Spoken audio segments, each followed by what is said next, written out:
We live, we live, we live, we live, we live, we live, we live. For sure, for sure. Hey, do you watch the show Invincible? Either one of y'all watch it? Yeah. Oh, they dropped. I heard that it came back. Another. Yeah, they dropped 3 It's yesterday. a new season? Yeah, they dropped 3 episodes yesterday. Oh, okay. I'm gonna check that out. I'm gonna check that out. Yes. For sure. I'm probably do that after I hit the gym. Probably watch them. Oh, okay. Yeah. No, I definitely got to check that out. They're coming out with a game too. I'm coming out with a game. Oh, that's gonna be dope. Yeah. Oh, a game? It's supposed to be like Street Fighter, Mortal Kombat type. Ooh. Okay. I can see that. That. That's gonna be. So I think they had him on. I think they had Omni-Man on Mortal Kombat. I want to say. Yeah, they did. Okay. Hey, man. Hey, look. When it comes to shows, man, yeah, I pick and choose what I like to watch, man. I pick and choose what I like to watch, bro. And one of the shows I'm about to watch is when they dropped that what is it called, the Lanterns, when HBO. Oh yeah, that's gonna be dope. HBO, yeah, that's gonna be hard. HBO don't miss, bro. Like I've never seen a bad. Damn near, I've never seen. I don't know. I've probably seen maybe one bad HBO show. Really? I've never seen them miss. Like they put out quality. Yeah, they do. I mean, did you hear about the other show they dropping? What? It's starring Michael B. Jordan. That shit probably trash. No, man. Now everybody gonna think I'm a Michael B. Jordan. But in reality, I just know what's good, what's great, and what's okay. You know what I'm saying? You know, Michael B. had a good performance, man. But you know, it is what it is. We gonna talk about this during the show. I know Black Sale's gonna chime in on this. I want to hear his thoughts, bro. We got a special guest, man. Don't forget to clock in, like, comment, subscribe, and hit that notification bell. Here we go.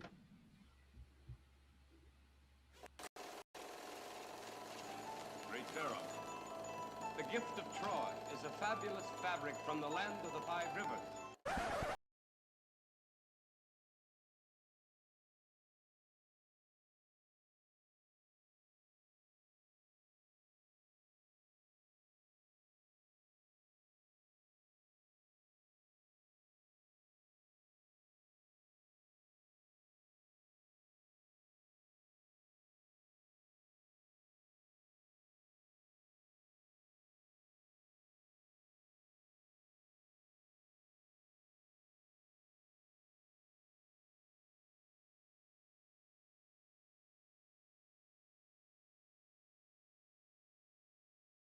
He's gone! 10-5 touchdown!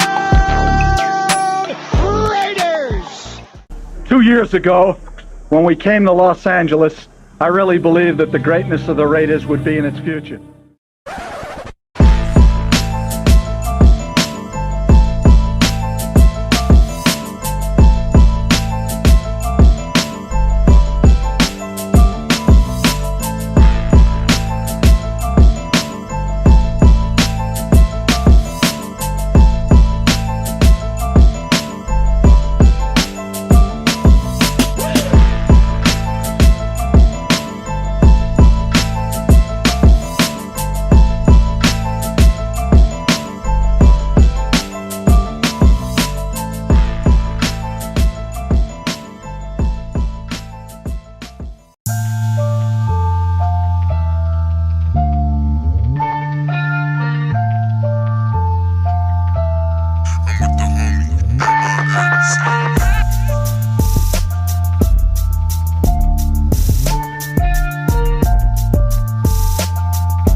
Oh yeah. We back. We live. Let me rewind it real quick. We live, man. We back for another edition of Around the Shield, man. And we got a lot to talk about. We got a special guest in the building. We got Black Sales Sports Talk in the building. I appreciate y'all for having me on the show, man. Oh man, it's all good. We're gonna have a great conversation. You know, you was in the chat talking a lot of smack. You know, we had to bring you on, man. I'm just playing. No, but we value your opinion. I know you have an IG, you have a YouTube channel. So if you guys haven't already, make sure to head over to Black Sales Sports Talk on YouTube as well as IG and give them a follow and subscribe. We're gonna have a good conversation about the Raiders, the latest and greatest, everything Raider related. We're gonna talk about it today. Free agency is obviously slowed down, so we'll get into like some of the things that the Raiders need to improve on, some of the positions that we feel like they haven't addressed yet, and some of the moves that we liked.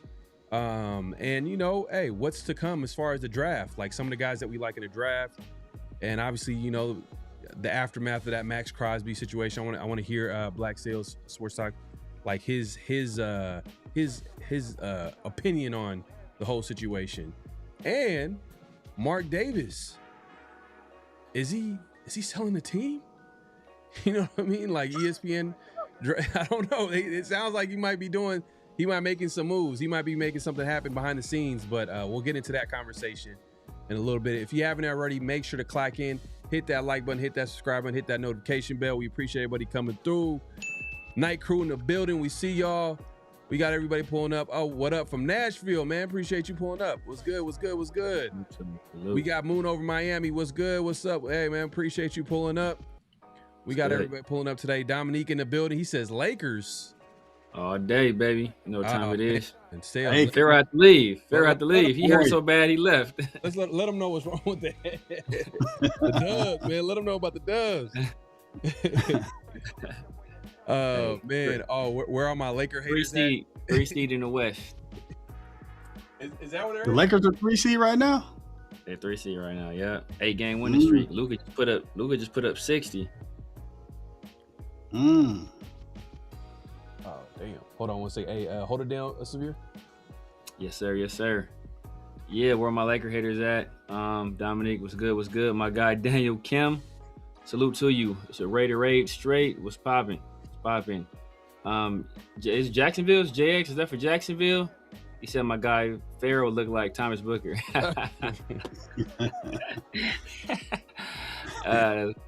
Hey man, I blame Mike and Prez. Prez started that stuff, bro.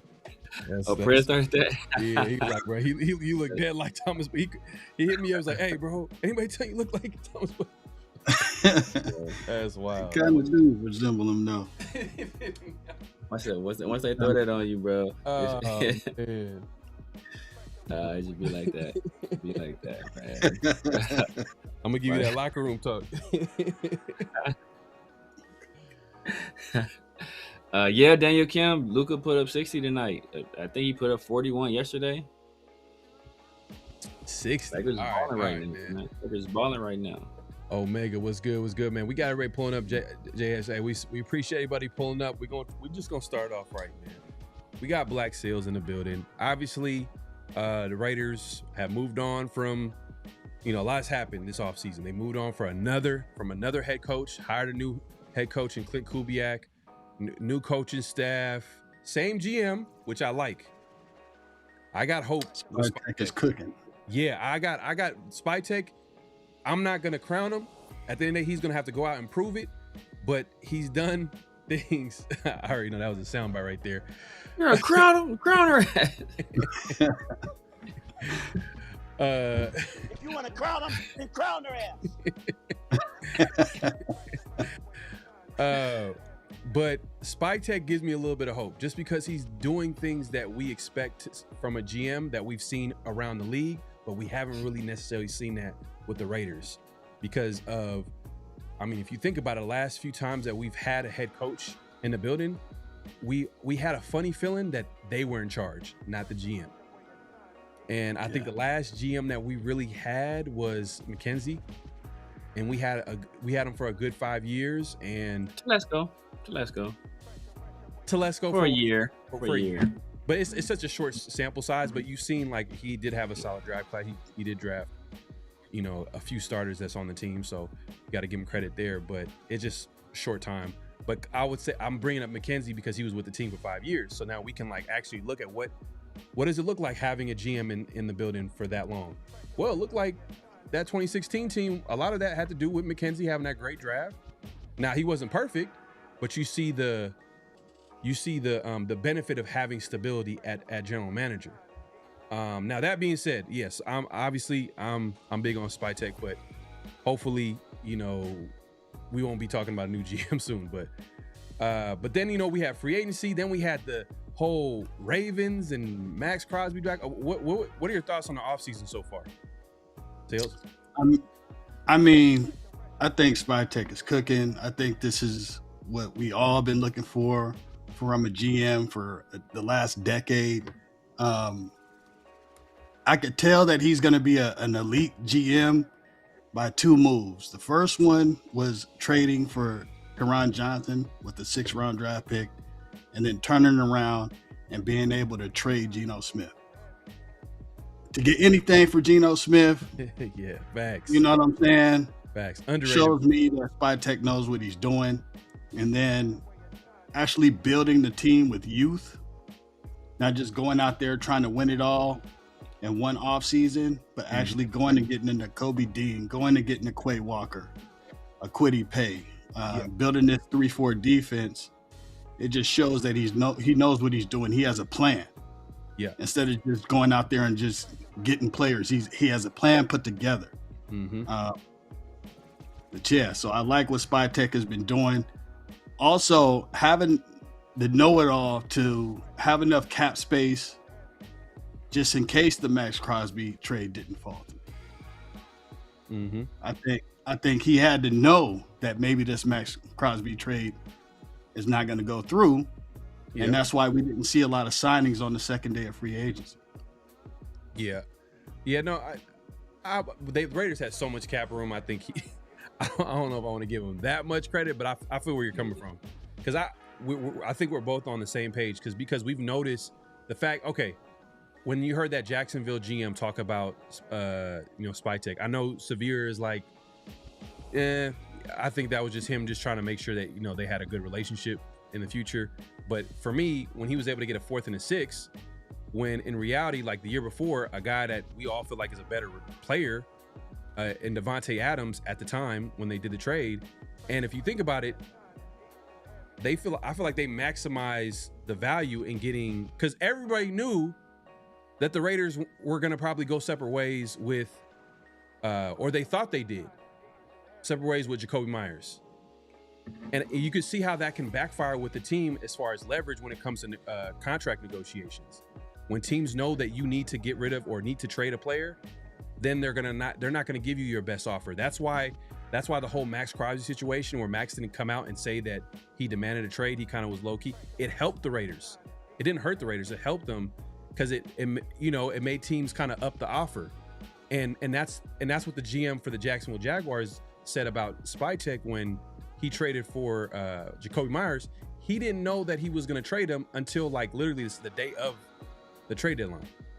Like we were interested, but we felt like, you know, it wasn't going to be a possibility, and they didn't give us any sign that they were going to trade him until the day of.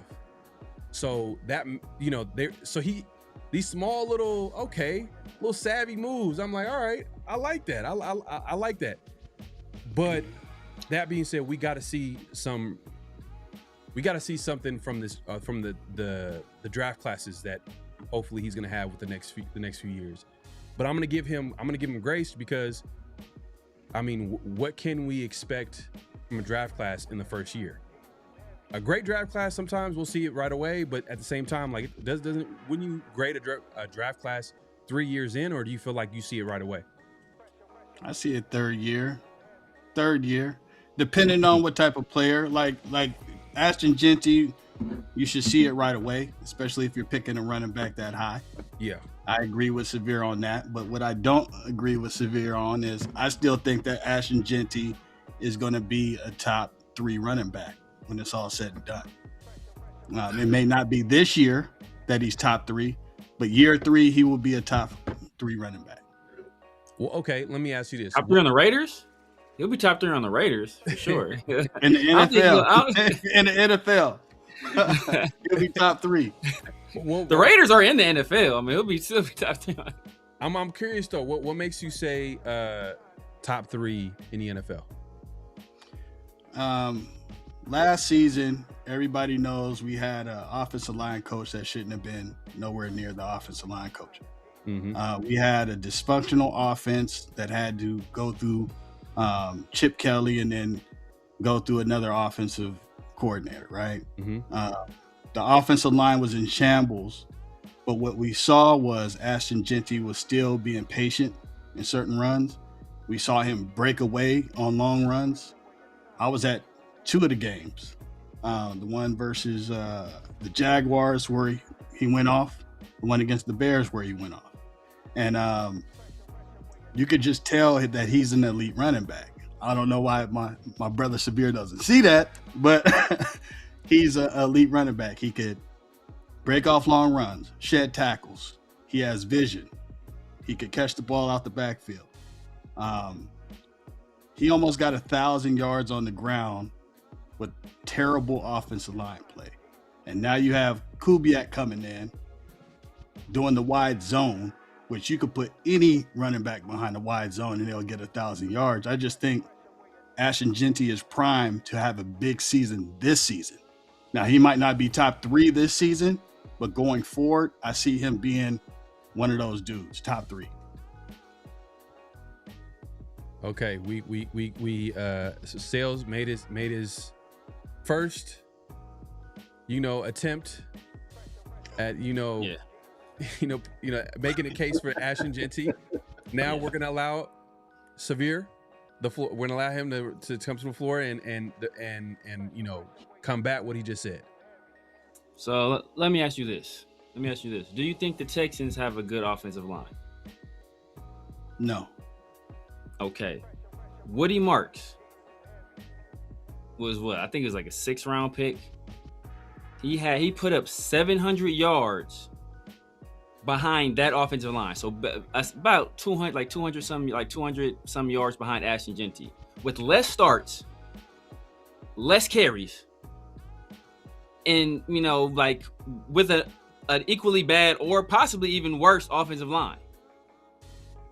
The offense is so bad, I think they just fired another offensive coordinator, so they fired another offensive coordinator themselves. So we could have conceivably gotten similar production out of a guy drafted late that we got out of Ashton Jeanty. When you're drafted top 10 as a running back, your job is to be a force multiplier. You're supposed to make the people around you better, make that much of an impact that you're you can take a porous offensive line and make them right. We saw Bijan do it multiple times. We've seen Saquon do it before. We've seen a lot of people do it before. Ashton Jeanty got the bulk of his. I'm glad you were at those games because he got the bulk of his production this year in those games, right? So I'm glad you witnessed it. And maybe that's skewing your opinion a little bit because you saw it live. Because I think he finished the year with 10 touchdowns, which is great. With 10 touchdowns for any rookie at any position outside of quarterback, 10 touchdowns is phenomenal. I won't take that away from him. But all of those touchdowns half of those touchdowns came in 2 games, right? I think he had 3 against the Bears and 2 against the Texans. So half of his touchdown production came in 2 games. So so we're skewing his production that we're saying he had this great season, almost 1,000 yards, yada yada. But a large majority of that came in 2 contests. I think he had 200 something against the Bears, right? And then I think he had almost 200 against the Texans in rushing, right? So that's 400. So that's 40% of his production on the ground came in 2 contests. That's not the kind of consistency you want out of let's say we're hooping, right? Let's say this is the NBA. Let's say this is NBA. Take it to a different sport, and I score 50 points in the first game, but I score 0 points over the next 3 games. I'm still going to have a solid average points per game just because I scored so much that one game. So we're allowing this outlier production to say, but look what he did. He almost had 1,000 yards. But all that production came in mostly 2-3 contests if you count the Jaguars game. Like, I need more than that out of a 6th overall pick at running back, especially when we passed on players that are much more productive than he is in one of the greatest running back classes we've ever seen, where there were late round guys that were putting up production. Well, let me ask you this though: can you say that about other running backs though, that had some production, and you look at some of their best games and add up the best games and be like, well, most of the production came from their best games. That's with any running back. That's with any running back, right? That happens, but not to that degree. Not when it's like 40% of your production came in 2 games. And not when you're top 10 in carries. He was 7th in the league in carries, I want to say. 266 carries, I believe. So people are, we never even run him. Like, bro, he was top 10 in carries. Like, who was top 10 in carries? Ashton Jeanty.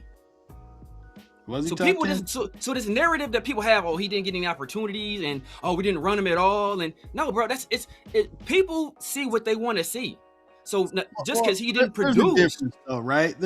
There's a difference, right? So let's take your Texans example, right? Where Mark's got 700 or so yards, right? But the Texans had the #1 defense in the league, right?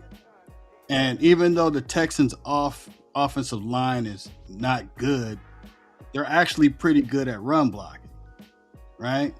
The Raiders offensive line was terrible all the way around. We couldn't pass protect, we couldn't run block. Our defense was giving up 25, 30 points a game. So it wasn't like it was the 4th quarter, we got the lead and we're handing the ball off to Ashton Jeanty. Sometimes we were handing the ball off to Ashton Jeanty just so the score wouldn't get ran up. Take the Indianapolis game, for example. We were getting blown out and we were still handing off the ball just because we couldn't pass protect for Geno Smith. So I think there's,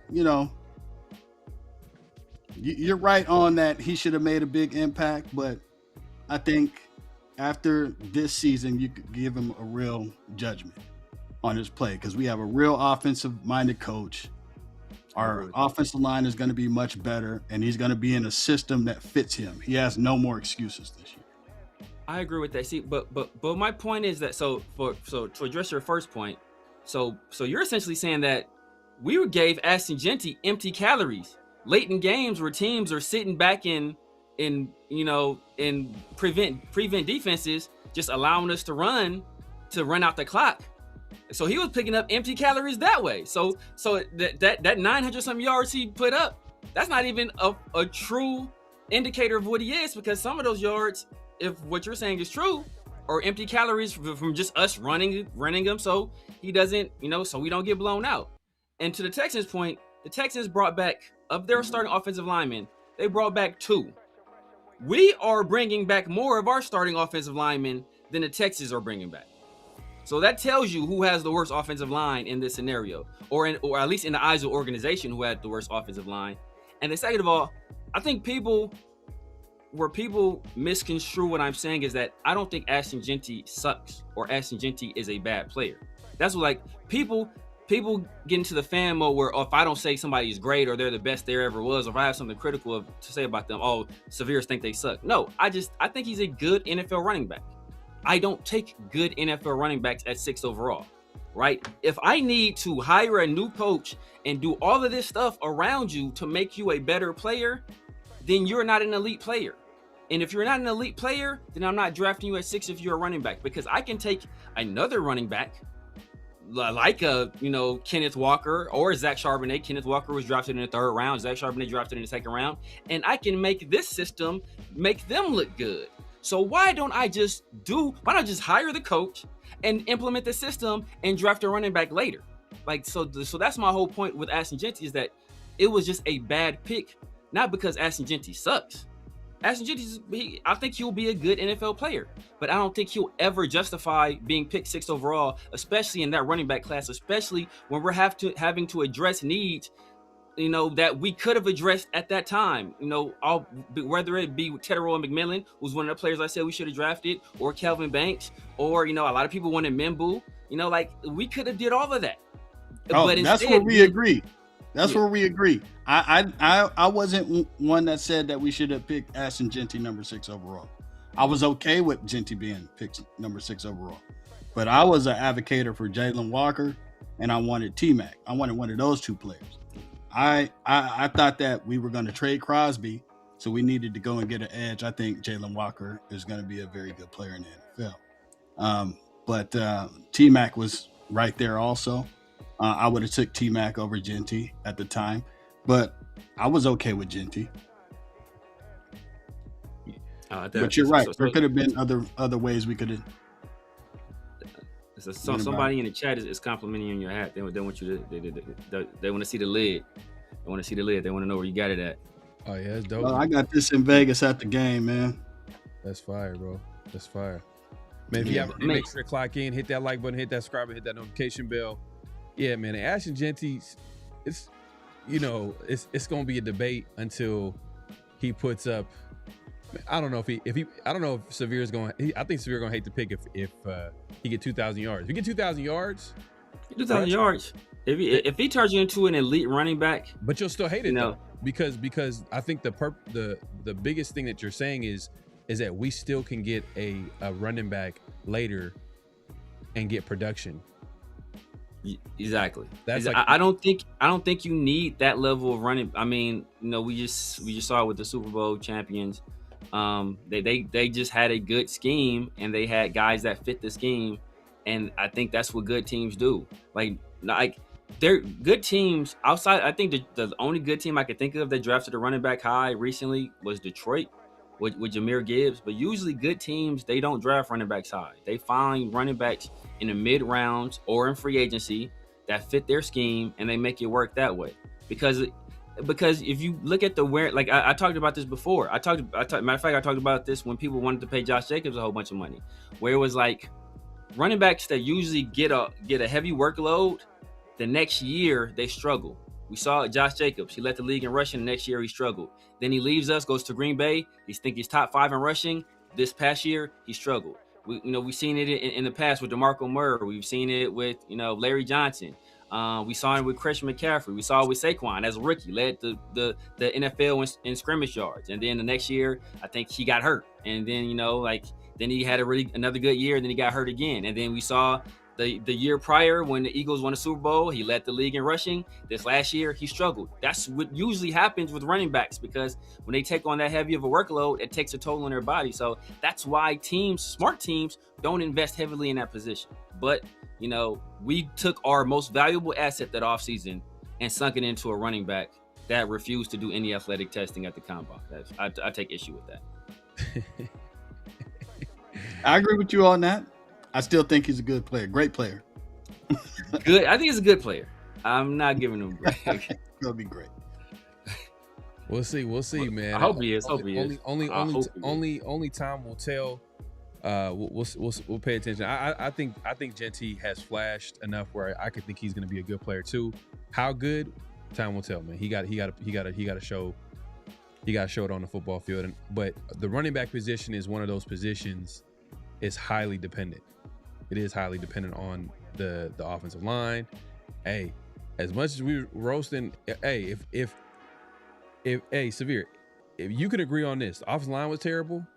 Brandon Carroll was the offensive line coach, and Pete Carroll indirectly was the offensive coordinator. Basically. It was a calamity of errors. Believe if you hate Chip Kelly, then Chip Kelly was the OC.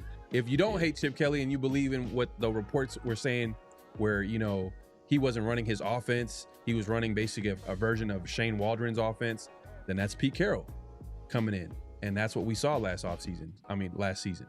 So either way, all of those things that happened last offseason, even to the point where Brock was Brock at times, but then there was times where we didn't hear from Brock.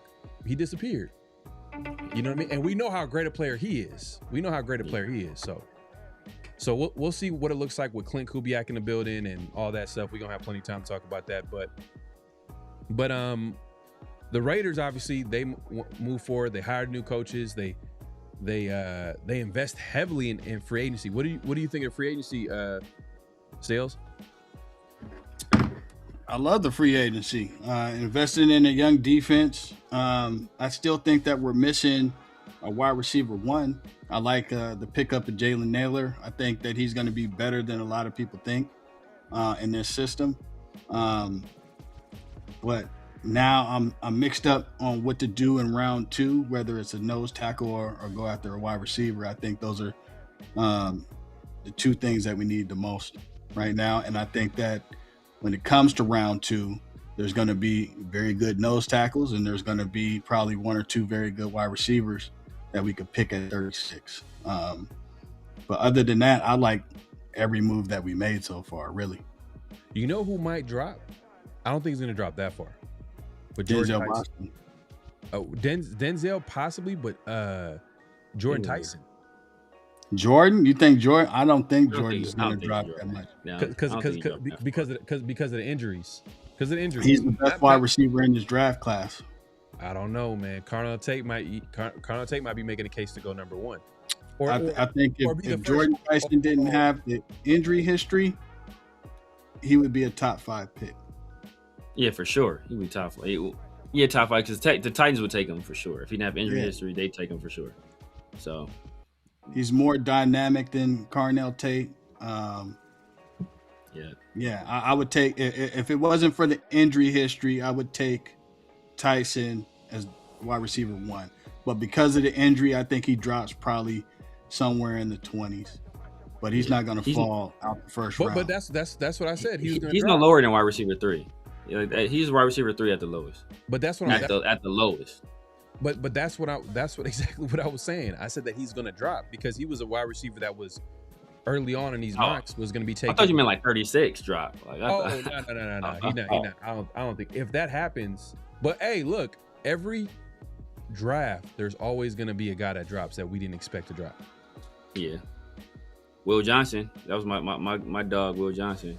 That's a perfect example right there. Will Johnson, Shador, you know what I mean? Like Shador, Will Johnson, like it was a lot of people that were like, whoa, this guy's dropping. I can't believe he's on the board. I think Denzel Boston is a first-round talent, but because he decided not to run the 40 at his pro day, he's going to drop into the second round. Oh, he's Ashton Genty. Bro, I can't respect that. I can't respect that, bro. You hot? What you see that? And that's I'm saying like when you wide receiver, you don't run at wide receiver though. You know what I mean? Because I think he's a 4'5", 4'6" guy, but when you see him play, he's a good route runner. He could jump high, possession receiver, physical wide receiver. But I think he could be a wide receiver 1. He could be an X. Right. And that's what I like about it. Yeah, that's what I'm hoping for. I mean, would you all right, this hypothetical situation, I'm going to throw through two at you. So if Tyson drops into the 20s, do you think it'd be super if let's say he drops in the 20s, like he's like Tyson's still on the board, and it's like 21, 22. SpyTech has some capital as far as 4th round picks. What happens and some other would it make sense to trade up for a guy like Tyson? Absolutely. I think once you have your quarterback, which we all think that you're going to get Fernando Mendoza number 1 overall, I think now it's time to be as aggressive as possible to get more talent on the team. So if that takes trading back up into the first round to get him a wide receiver 1 like Jordan Tyson, I would do it. If it's to trade and try to get somebody like a Brian Thomas Jr., I would do that. Yeah. But, that's me. I don't know what everybody else feels about that, but I would trade up, or I would be willing to, trade the number 2 overall pick for somebody that we know is going to produce right away. The second round pick.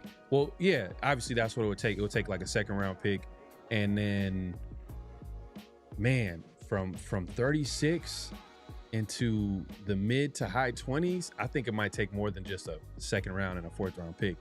I think it would take a second and a third. Yeah.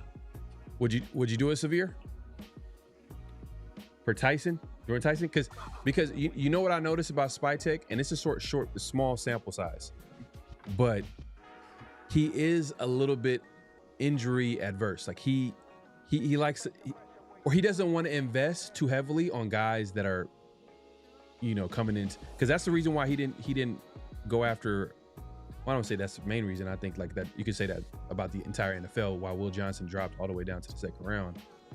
But do you think Spytek is the type of guy that will like trade for a guy that the reason why he dropped was because of his injuries, and now you're going to trade up and give up more draft picks, more positions that would help the team get better, as far as whether it's depth, whether it's other positions of need, for a guy that, the talent is there, obviously, that's why we're talking about it, but he does come with injury concerns. Because that's why comes with injury concerns, but then when you look at what our team and our wide receiver core would look like with Jordan Tyson, it kind of puts everybody in their proper place. Yes. I mean, I see. I don't know. It depends on what the cost would be. It depends on what the cost would be. A second and a third. I don't know. See, I don't know if that gets it done. We wouldn't be having this conversation if if something else had happened. But that's neither here nor there. But second and third, I don't know. First of all, I don't know if that for sure gets it done. And I don't know how much draft compensation Spytek is really willing to give up. I think we have 11 draft picks, I want to say. So obviously, I think at some point he's going to package some picks together, potentially to move up. Will we be making a move that big from the second all the way into maybe the late teens? I think like late teens. I don't think Jordan Tyson getting out to the 20s. So would he do something like that? If they did their due diligence and they felt comfortable with the medicals, then I think he would have much more comfortability doing a move like that. But if there's any, inclination at all that, he could have lingering issues in the NFL, Spytek doesn't strike me as a guy that's like a super gambler or risk taker. No. And we've been talking about Sales, we've been talking about the receiver position all offseason. Like, man, you don't have a true X. You're going to draft the number one. You're going to draft a quarterback with number one overall. Obviously, the number one priority this offseason is the offensive line. It's the offensive line. But you can address that in free agency, Linderbaum, which they did. And then they also have some young players they drafted within the last few years. And they just added Burford. Yeah, a veteran. But I'm sure that they're probably betting on a young player to win that competition, but just to give an insurance, you know what I mean? Burford's only 25. 25. He's 25, and he's coming from that zone blocking system. I know he was with San Francisco, but I'm not sure. Are you looking at him? Are you penciling him as a starter? I think he has a chance. It's going to be between him and Rodgers. Yeah. When you look at the film for Burford, he is a mauler in the run game. He has problems in the pass game, but if you stick him, Linderbaum, and JPJ in the middle, man, dude, they are going to open some lanes, man. So it just depends on who he likes out of Rodgers and Burford. But I think that there's going to be a battle at guard, and there's going to be a battle at right tackle with Glaze and Grant. Yeah. So for me, I'm kind of like, because you mentioned there was another position that you also are looking at that you want to also address. You said wide receiver, and then was it nose tackle? Nose tackle. Yeah. And that's where I'm at too. I'm looking at wide receiver one. You want to make that transition from college to the NFL as easy as possible for Mendoza. Now, how you do that? You improve the offensive line. You have a run game. You have you have someone on the outside that he can trust and throw the ball to. There's that. But then you look at the moves in free agency, right? You see all these moves that were made on defense. I know they signed Linderbaum to that huge deal, but they also added some players on defense. Max is coming back. Then you start looking at the defense. You're like, well, you know what? We could double down again and add a top talent in the second round to this defense. And now this defense looks a little bit interesting. And I'm sure they're probably going to address the defense again in the draft.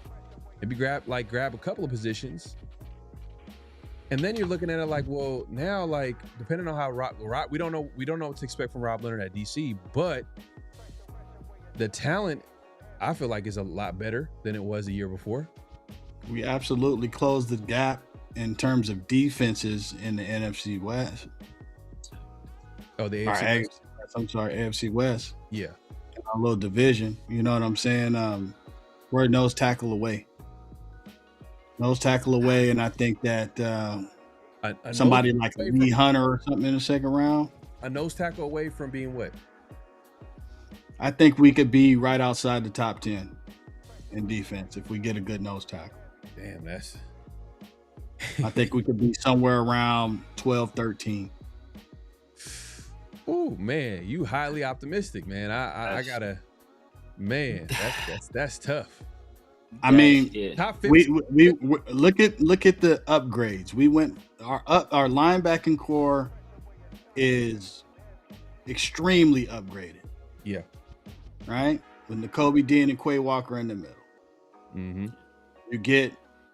I know a lot of people aren't super high on Kwity Paye, but Kwity Paye is probably better than anybody Max has played across from for the last 4 or 5 years, right? Because Kuntz has been hurt, right? Yeah. You get one of the top nickel DBs in the game, in Taron Johnson. We're missing a nose tackle and a safety. You do that, you could address a safety in the draft, but if you get a good nose tackle in the second round, you know, hey, that's a lot of speed. That's a lot of speed on that defense, man. Yeah, and that's the thing. We got to be top 5 in speed on defense. And that's the thing too. The Raiders are not going to be able to address every need this offseason. So whatever we don't get this offseason, we're going to have to, you know, we're going to have to focus on next offseason to address the move. So we just got to decide, like, whoever's on that board, it's almost like a BPA situation. But like, if you mentioned Lee Hunter, that's a guy that, like, hey, if he's there at 36. So if it's Denzel or Lee Hunter, who you taking? If it's Denzel or Lee Hunter, I'm probably taking Denzel. I think Denzel is the better player. And since they're both in need, I'm taking Denzel. But I really like Lee Hunter. I'm big on Lee Hunter. If you look at the Texas Tech defense last year, he was the catalyst of that defense, man. He was the reason why Bailey and Romello Height were able to just scream at the quarterback like that. Yeah. You haven't already, make sure to clock in, hit that like button, hit that subscribe, hit that notification bell. What you got, Samir? Yeah, I mean, I'll say this. We should be able to address every need this offseason. Now, will we be able to effectively address them or get a player that's going to be a good player for sure? No, but we had some of the top cap space in the NFL. We have 11 draft picks. We should be able to address all of these needs. It just comes down to, do we correctly identify the talent, and how do we prioritize them? You know, like you look at our secondary, like how much do I trust Eric Stokes? Was this Eric Stokes' year? Was this, Eric Stokes, did he finally, flip the light switch and become one of the better corners in the league? Or did other teams just pick on the corner across from him because they were that much worse than him? What is Darian Porter going to be? Like, we saw some flashes a little bit, but like, he didn't have any kind of sustained level of play where we can say, okay, he's a good corner. Isaiah Palomau, like our safeties are, we have two basically box type safeties, right? Jeremy Chin with Taron Johnson here, we don't know how he's going to be used because Taron Johnson is a nickel, like a big nickel player. And that's how we were supposed to be using Jeremy Chin. So, like, how does Jeremy Chin fit into this defense? Like, what do we do with Isaiah Palomau? And then, in terms of our linebackers, now that we're running this 3-4, we're going to be in sub package most of the time, like 75-80% of the time, like most NFL teams. But, where do we fit these guys? Is Kwity Paye, is he an outside linebacker in the 3-4, or is he a 5 tech? What is Laulu? I think Laulu is probably a 5 tech. Is Max going to be an outside linebacker we run 3-4? How does that play? Like, I think there's still a lot of questions here. So, I mean, it's too big of a leap for me to say we're going to be jumping from, one of the worst defenses in the league to being one of the best. We did get major upgrades in talent, but like we needed. First of all, we lost a bunch of people, so we had to get some new players anyway. But like, are all these new players? How big of a jump is this going to help us make in 1 year? Like that kind of remains to be seen. So nose tackle is a big need, but you know, I think with the amount, like put like this, with the amount of investments we just made on defense, I think, and the fact that we're going to be drafting a quarterback #1 overall, I think we kind of got to prioritize offense in this draft. Because if you think about it, we just spent 2 first-round picks on Max Crosby. Hey, and I love it though.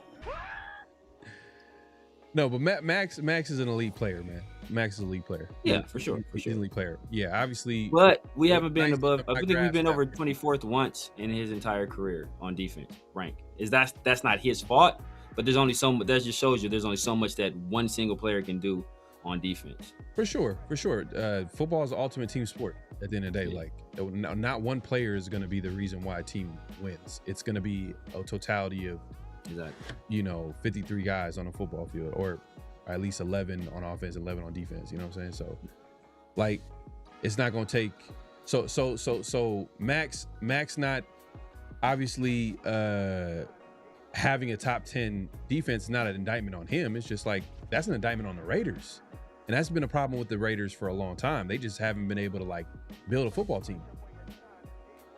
You know, and that's my main problem. Like every time like we get into this conversation, like, oh, we need to bring in this player, we need to bring in that player. Yeah.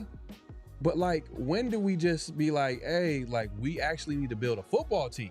We can bring in one player, but that one player, to your point, is not going to make a huge difference.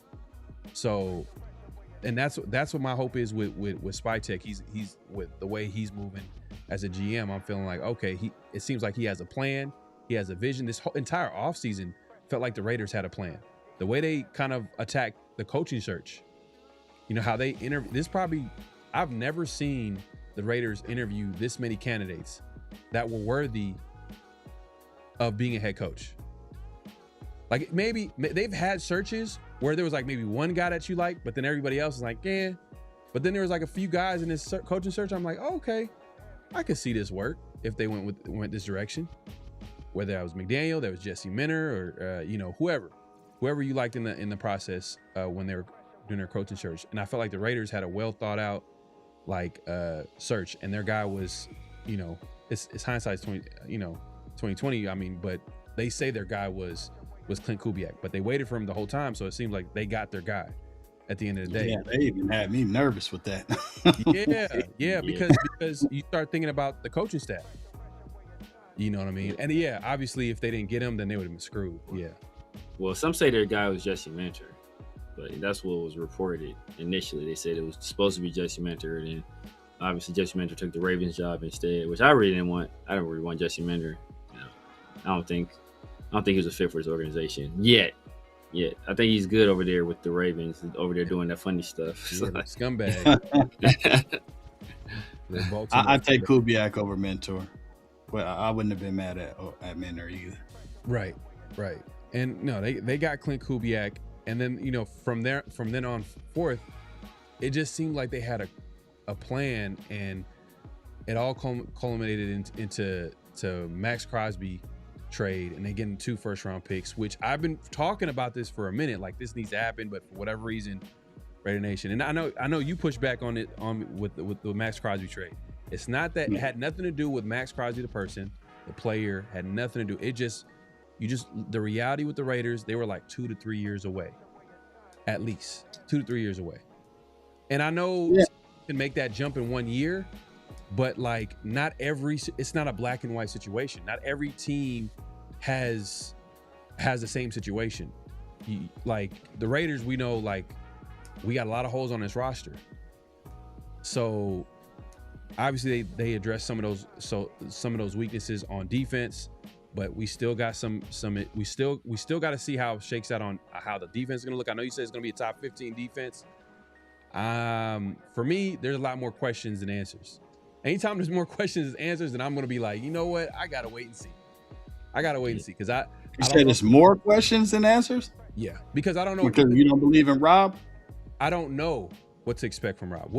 I'm hoping for the best, but I don't know. Like, I'm not gonna sit here and be like, oh, Rob is gonna do this and that, like, because he's a first time DC. We don't know what it's gonna look like. Yeah. Now, can it be good? Yeah, sure. But then it's a question. It's a question. You don't know. You don't know for sure, right? And then you got some of the players that they got in free agency. Bro, how many times, what's the old saying go? Like, you can't build a team through free agency. How many times have we seen teams spend big in free agency and it doesn't work out? Has it worked out for some teams? Yes, but those teams were the exception. Yeah. So I'm hoping some of these guys work out, but the reality is that the Raiders had to spend money. They had to spend money. I don't think Spike Tech would have spent money if he didn't have to do it. He wants to build through the draft. And we'll see how it shakes out for some of these guys. Like, I know you said Kwity Paye is the best guy that Max has ever played with, but Kwity Paye, I mean, how many sacks did he have last year? Yeah, like 2? I think he had like 4. Year before that, he had like how many did Koontz have? How many Koontz have? I think Koontz had maybe about to have the same amount of sacks, maybe more. You got to look at the Colts defense though. He doesn't have nobody playing across him, right? And Kwity Paye is more of a run stopping edge than the pass rusher. I'm just saying, like, you know, the expectations. We'll see what Rob Leonard could do to unlock Kwity Paye, because his athleticism isn't a question. You know, and then there's the Quay Walker. Is he going to be inside? Is going to be inside linebacker? I know Severe talked about him as like, man, he has all the tools to be on the outside, be an outside linebacker, which he wasn't in Green Bay. But a lot of people from Green Bay were always like wondering why they never moved him over there, especially with his athletic traits. So we don't know what it's going to look like. That's all I'm saying. We don't know what it's going to look like. We don't know. We like Severe was saying, 2 safeties that play in the box. Like, we need to fix that. Hopefully they fix that in the draft. So I'm waiting to see before I say top 15. Top 15. I'm sorry, I can't do it right now. I can't do top 15 defense right now. Maybe after the draft. I have faith. Okay, all right, man. It's fair. I mean, what will help us out a lot is if we're able to run the football. We can, you know, longer possessions. You know, less which means less possessions for the opposing offense. You know, we shorten the game. And that will kind of, you know, truncate things a little bit, make it difficult for teams to score. So hopefully, you know, if we're able to run the ball, we can control the clock. You control the clock, then you control, you know, you set the tempo of the game, and you know, we can kind of just take the air out the ball and just do it that way. I think that'll help us. But even with that, you know, yeah, man, like even with that, it's hard for me to go there. I said, like, if we end up like 17th or 18th, I'll be happy. Cool. Yeah. Oh, that's a great improvement. 20? Yeah, that'd be huge. Huge jump. That'd be a huge jump. Yeah, for sure. But you know, that's, and then the thing is too, they got starters, but do they have depth? That's another thing too, because you know, hey, like injuries do happen. So the Raiders got to stay healthy for some of these guys that you feel like are way better than they were last year. But then who are the guys behind them? Same guys that you're calling trash year before. True. So if they come in the game, we're back to square one, right? Yeah. So it's like that's another thing too. But yeah, to your point, like to top 20 would be like, man, that's a great year one for Rob Leonard. But we'll see. Now I brought this up the other day, and I was telling Severe, man, like, and we've talked about this before about Michael Mayer, you know, kind of being, to me, an average player so far, and that's being nice, being friendly, just being nice about it. Like, he's been an average player so far in his NFL career. Yeah. But if you want to look at the numbers, and if you want to look at, like, you know, I know you guys watch majority damn near all the Raider games. He's been missing more than he's been available. Like, and when he's been available, he's still been missing. Yeah. What do you feel like? How do you feel about Michael Mayer? Do you feel like he is a good player, okay player, great player with great potential? I'm not gonna say great player because he hasn't. I know you're not gonna, but do you think he's a good player, average player, below average? Like, What do you think so far from? I think Michael Mayer is a really good player, but the expectation from Raider Nation was for him to go out there and be, one of these super elite tight ends like Travis Kelce or something and go out there and get 800, 900 yards per season. And that's not what he's going to be in the NFL. I think he's more of a red zone threat, and we just haven't been able to use him properly because we don't get to the red zone. so I think that Michael Mayer in the right system would be someone like maybe Andrews with the Ravens. You get him in the red zone and he's a mismatch. You know what I mean? But I don't think if you're looking at him to be a tight end one or a blocking tight end or something like that, then that's not who he is. Mark Andrews, I can't do it, man. I can't do it. In the red zone, not overall. Not. Of course, Andrews is up here. Mayers is down here. I'm talking about in terms of how Andrews is used in the red zone. I could see Mayer being used like that. He's a tight end that could get you 7-8 touchdowns in a season if you use him in the red zone. If everybody's focused on Genty coming out the backfield and Bowers, doing a flat or something like that, he could sneak out and be a mismatch against a linebacker 10 out of 10 times. Man, that's tough, man. That's tough. But I don't think he's going to get a new contract with this, though. If that's what you're asking. He's in a contract year, right? I think. Yeah, I don't think he gets the new contract with this. No, he hasn't lived up to his second round pick. Like I said, that second season where he missed like half the season and nobody knew what was wrong. Yeah. Imagine the Raiders trading up to draft him, because that's what the rumor was. They were going to trade up to the first and draft him. You know how disgusting that would have been. But they did trade up to draft him. Yeah, they traded up to draft him after in the second. Traded up in the second, yeah. Right. But they were thinking about doing it first. They were calling teams about Michael Mayer. But I don't know, man. I gotta just, the way I look at it is like he's an okay blocker. As a wide receiver or as a tight end, his game really is like, he's one of those, like, he's not a guy that's going to create a whole lot of separation. He's just going to be a guy that's going to physically, like, all right, I'm going to get good position and I'm going to catch the football. But what does that look like on a consistent basis? I know,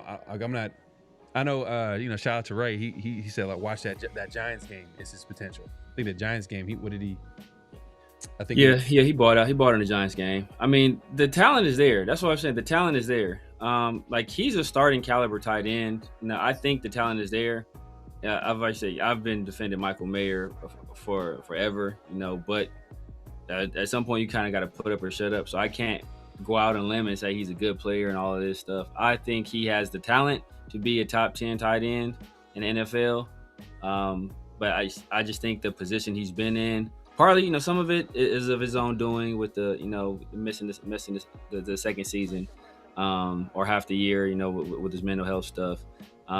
So part of it was his own fault, but I just think if he's in the right situation, Michael Mayer can be a very productive player. Unfortunately, that ain't going to be here because he's going to be stuck behind Brock Bowers, and I know that he feels he's capable of being a tight end one somewhere. So someone is going to bring him in. It's going to be like a Caleb Von Chasen situation. Somebody's going to bring him in on the cheap, on a 1-year deal. He's going to produce, and then he's going to look really good. And people are like, oh, man, this guy came out of nowhere. Like, where'd this guy come from? Like, nah, he's super talented. It's just that the situation, it didn't work out for him. Things happened. The Raiders drafted a much better player at his position. And then the next year, the offense was completely trashed in terms of the passing game. So they really couldn't utilize him. So it is what it is. But I think somebody's going to pick him up, and they're going to get a good player.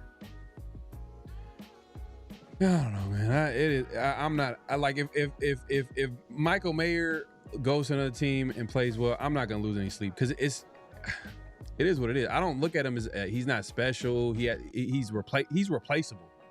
He's definitely replaceable. He's replaceable. super. He's super. He's already been replaced. You look at him like that because we have Brock Bowers here.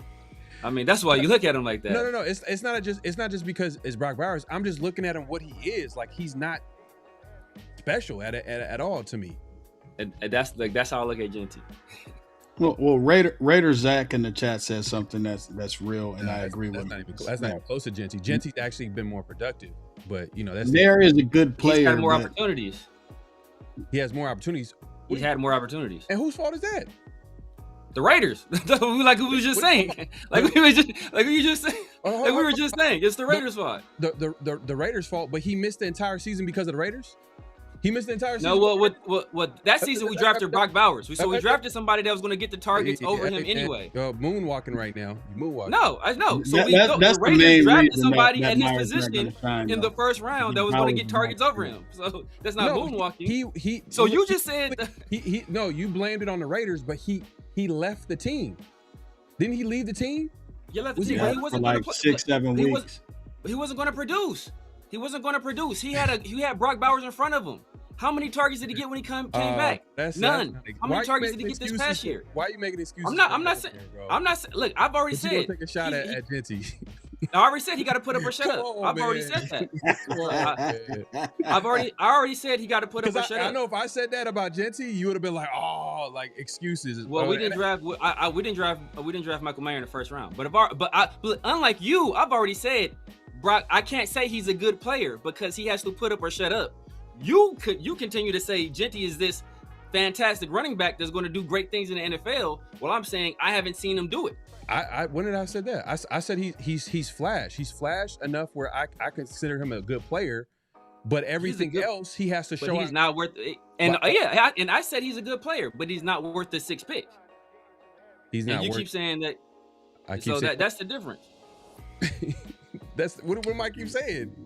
All I said was he flashed enough where I consider him a good player. I think he's gonna be a good player, but everything else I gotta go see, and I'm not gonna.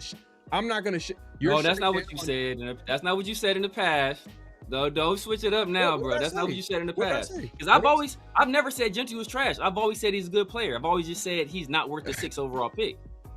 That's what I've always maintained. But look, you keep repeating that. But all I said was that, like, if I made an excuse for a player, let's say in this case Genty, you would find a way to be like, why are you making an excuse for him? Because Genty shouldn't have been drafted in the 6th. Genty should. No running back should be drafted 6th overall. Running back position is supposed to be. So let's put it like this: if we drafted Genty 6th overall and he didn't play at all as a rookie, and then we drafted another running back the next year and they started over Genty. And you said, oh, Genty didn't get opportunity? Hey, I'm not even bringing up his name. He's the one that said Genty. Like, you brought it up. I was like, why you we're talking about Michael you just brought it up. Brought up Genty. You just said it. You just said if I make those, you just literally said, oh, if I said that about Genty, then you would say this and that. So you brought him up. We're talking about Michael Mayer, and then you made a joke by saying Genty. You said Genty. I was like, what the hell? Why is Genty coming into the? It's all good. But after that, we got onto this part. But we was past that. He said his piece, and I said my piece. And you said if I said that about Genty, you'd say this, and that. Or if I made excuses for Genty, you'd say this, and that. No, you said a little. You threw a little dart at Genty. That was before, and then we said something else. And then we started talking about something. Then we started talking further. 2 seconds later, then you brought it back to Genty. 2 seconds later, okay. 2 seconds later, I got then you brought it back. Watch it back, bro. You brought it back to Genty. But if we had drafted Genty, like say we drafted Genty in the first round, and then we drafted another running back in the first round this next year, then I would be like, yo, we didn't give Genty an opportunity. I would say that we didn't give him an opportunity to sign in the second year, and that would be on us. Now you could say that maybe the team didn't see enough of what they saw out of Genty in camp, or they didn't see enough what they didn't see out of Mayer to justify them not drafting a guy in front of them, and that would be a fair assessment. But if you put a guy in front of another guy, then like at that point you're going to start you draft Brock Bowers, you're going to start Brock Bowers. You're going to play Brock Bowers. So my thing is, look, usually when I talk like this about a player, it's not after 1 year, not after it's how many years has Michael Mayer been in the league? He's been in the league for 4 or 5 years. He's been in the league 3 years, bro. What are you talking 3 about? years. This will be his 4th year. This is 4. It'll be his 4th year. Typically, players break out in their 3rd year. Didn't do shit in their 3rd year. But whatever you, but the thing is that I know what the narrative is going to be for. Oh well, he didn't have this, and that, third. Okay, I can understand that. I'm an understanding person. I remember when Derek Carr was here, I was understanding like, oh well, he didn't have this. But I also understand like at the end of the day, there's a ceiling sometimes with certain players, and I just don't think like Michael Mayer. You Black Sales. You mentioned it. You were like, man, he's not that good of a blocker. That's not his, and that's the role that they kind of put him into a little bit because with Brock Bowers. But then even when he did have an opportunity, even though when he was a starting tight end, I mean, he had like two shots at it.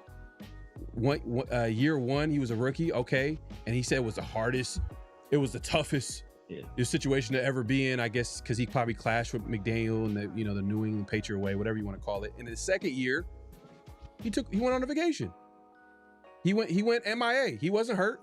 He went on a mental break. For like Look, third year came around and Brock Bowers was gone. Not gone, but he was hurt. He was gone. And where was Michael Mayer? It's not like there's like a whole lot of offensive weapons like that we have on the outside. Like it's not like when Brock goes out, it's a big difference. You got Trey Tucker, you got 2 rookies. So I'm thinking like, all right, Trey Tucker, okay, he's a guy that's been in the league for how many years, right? Okay, so he's a vet in that wide receiver room. Okay, and then same amount as Michael Mayer. I think in order to see what Michael Mayer could do, he has to be the 2nd or 3rd option, and in this offense, he's not going to be the 2nd or 3rd option. Yeah. So that's why I was saying that if you're going to use Michael Mayer this season, he's going to be a red zone threat. Yeah. Somebody that gets you, touchdowns within the, 15 yards. You know what I mean? He's like the difference between, and like you can say, look, maybe Michael Mayer wasn't doing what he needs to do to get open or create separation, what have you, but I don't think he got opportunities. The difference between him and some of these other guys that we've been critical of is these guys have gotten opportunities. They've gotten passes, they've gotten snaps, they've gotten the ability to be on the football field. If we're talking about Tyree, I think a lot of these guys have gotten opportunities. Michael Mayer, has he gotten opportunities? Like this 3rd year, this should have been his year. So the fact that he didn't produce this year, like all you can say is, look, this was your chance. Brock was hurt. You could have been a focal point to the offense. You didn't put up. How many targets did he have? It's still stuff that went into it. But at the end of the day, bro, you should have been able to make yourself the number 1 option. So, the 2nd season, if he didn't leave, he was going to get his opportunity. AP ran more 12 personnel than anybody. Well, Luke him missing 7 games. Year. Yeah. Him missing 7 games that 2nd season kind of like, is dragging his career right now because he had his chance to shine in 12 personnel. He would have got his chance. Yeah. Last year with Chip Kelly and I don't judge any of the players with last year's regime. That you could just throw that away in the trash. Yeah. Yeah, but like I said, that was his biggest opportunity to kind of show what he could do, and he didn't take advantage of that opportunity. So, but like I said, there were mitigating circumstances. But at the end of the day, like I said, bro, you gotta put up or shut up. I mean, in terms of that 2nd year, and what happened? No, I was gonna say some of the circumstances. Raider Unleashed is saying, let me ask you this: who was throwing Michael Mayer the ball his rookie year? It was Jimmy G. When ASC took over, it was a big part of the offense. Yeah, but I mean, but other players were productive though. Like Jacoby was productive. I know Devontae was productive, but I know those guys are a caliber of player. Like they're a different caliber of players.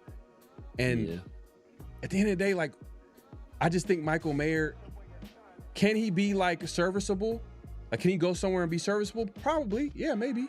I think he'll be better than serviceable. Offensive minded coach and like. A lot, like he has a whole lot where he's not the focus. He's not the focus on offense.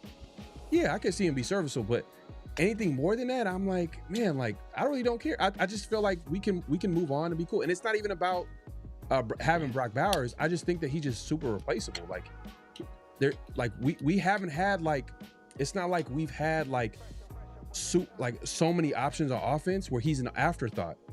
It's like there's been times where like we needed someone to step up on offense, and like we didn't have anybody. You know what I mean? Like we just didn't have anybody that were able to either get open. I know the one game, okay, the Giants game where okay he had 10 targets, got 9. That was probably his best game I ever seen Michael Mayer play. From an offensive standpoint, where he actually put up numbers, 9 receptions, 89 yards, which is good. So when he got targets, he was targeted in the game and he was productive. Which is good. But that one game, you can't say that one game is who he is. What you can say is that he actually had a game where he had targets. Like if he had a game where he had a bunch of targets and didn't produce, then you can be like, all right, you know what, this guy ain't it. But he's not getting targets. He's not getting opportunities. I don't feel so. Yeah. How many targets we expect Michael Mayer to get in the season? He's not going to get a lot. I don't even know how many he got last year. I can't tell you. He's getting two a game, if that, outside of that Giants game. But think about it. Where is he gonna go to get targets? He's not that type of guy. That's not. Bro, that's what he was in college. That's what I keep telling you, bro. That's what he was in college. All right. Let me say it a different way. Where is he gonna go? Where someone is going to sign him to a deal and then prioritize him on the offense where he's going to get targets. Where in the NFL is he gonna go?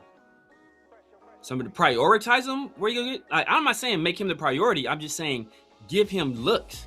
Have 4 or 5 looks a game where okay, bam, he's the guy. We're looking for him in that situation. I think the Titans, I think the Dolphins, I think those are 2 teams off top where he can be like for Darren Waller. Darren Waller ain't gonna be there, bro. Darren Waller ain't gonna be there. Darren Waller. If I told you that he got 50 targets last year, what do you think his yards would be? 50 targets. 50 targets. I don't know, like 300 something like that. He got 328 and 1 touchdown. That's what I'm saying. We're not using him the right way. He's a red zone threat. He could probably be a tight end one for somebody that does not have a tight end, but he's in the position he's supposed to be in. He's a tight end 2, red zone threat. We just I think he's a tight end 1. I think he's a tight end 1, but I don't think he's not as big of a traditional move tight end. Like he's not like a Brock where he's crazy athletic, or a Darren or a Kyle Pitts. He's not one of those guys, but I think he's a guy that, like he's crafty. He can run routes. He has great hands, and he knows how to use his physicality. It's not stylistically. It's like, all right, whatever your skill set is, how are you going to be productive? How are you going to, you got to go out there like, all right. Exactly. Like, for example, some of the guys that, okay, Brock is a certain type of tight end, right? Okay, Darren Waller is a certain type of tight end. Travis Kelce is a certain type of tight end.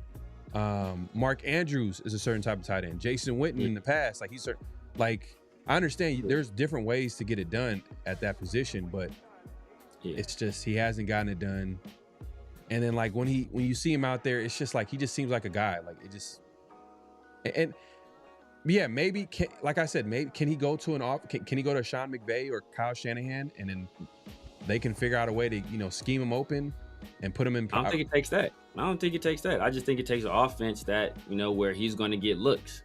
And I mean 50 targets over a season. That's not a lot. That's that's not enough over a 17 game season.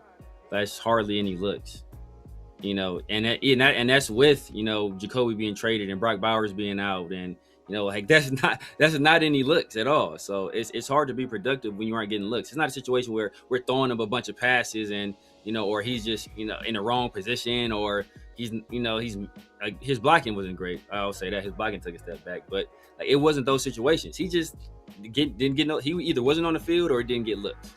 And that's basically just the story of it. So, I mean, and I don't think much of that is going to change this year, to be honest with you. So I don't expect him to do a lot this year, and I expect him to leave in free agency, go somewhere, and I think he'll be a pretty good starter in the NFL at tight end. And tight ends usually aren't super productive anyway, to be honest with you. We got kind of spoiled with Brock and Kelce and not today's today's tight ends, they're they're productive in their own way. I'm not talking about the high end tight ends, but they're productive. Exactly. Yeah. They're that's what I'm saying. Like all right. To keep it real, like being productive at tight end is like, man, like you can get like if you can get like 50 to 60 catches, 800 yards. Bro, you're not getting 50 to 60 catches, 800 yards, bro. That's you're a monster. You do that, bro. You know what? That's insane, bro. Like okay, because you got the average. If you get 100 catches, you get 800 yards, bro. That's like 8 yards a catch, bro. That's like you're not so like it's so like. But that's what I'm saying. Like we think about the top end, high tier tight ends, and those guys are super productive. It's those guys and a bunch of other people.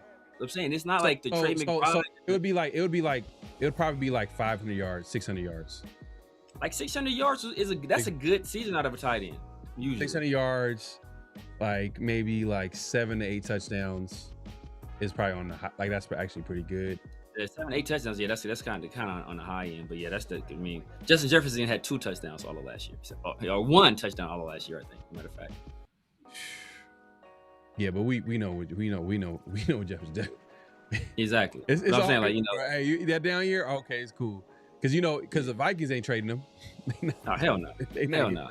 Since we're talking about wideouts, what you guys think is going to happen with Tucker then?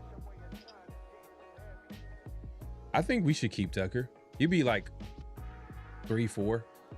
To me, the biggest question, let me ask you this. Do you think who do you think in that wide receiver room gets cut?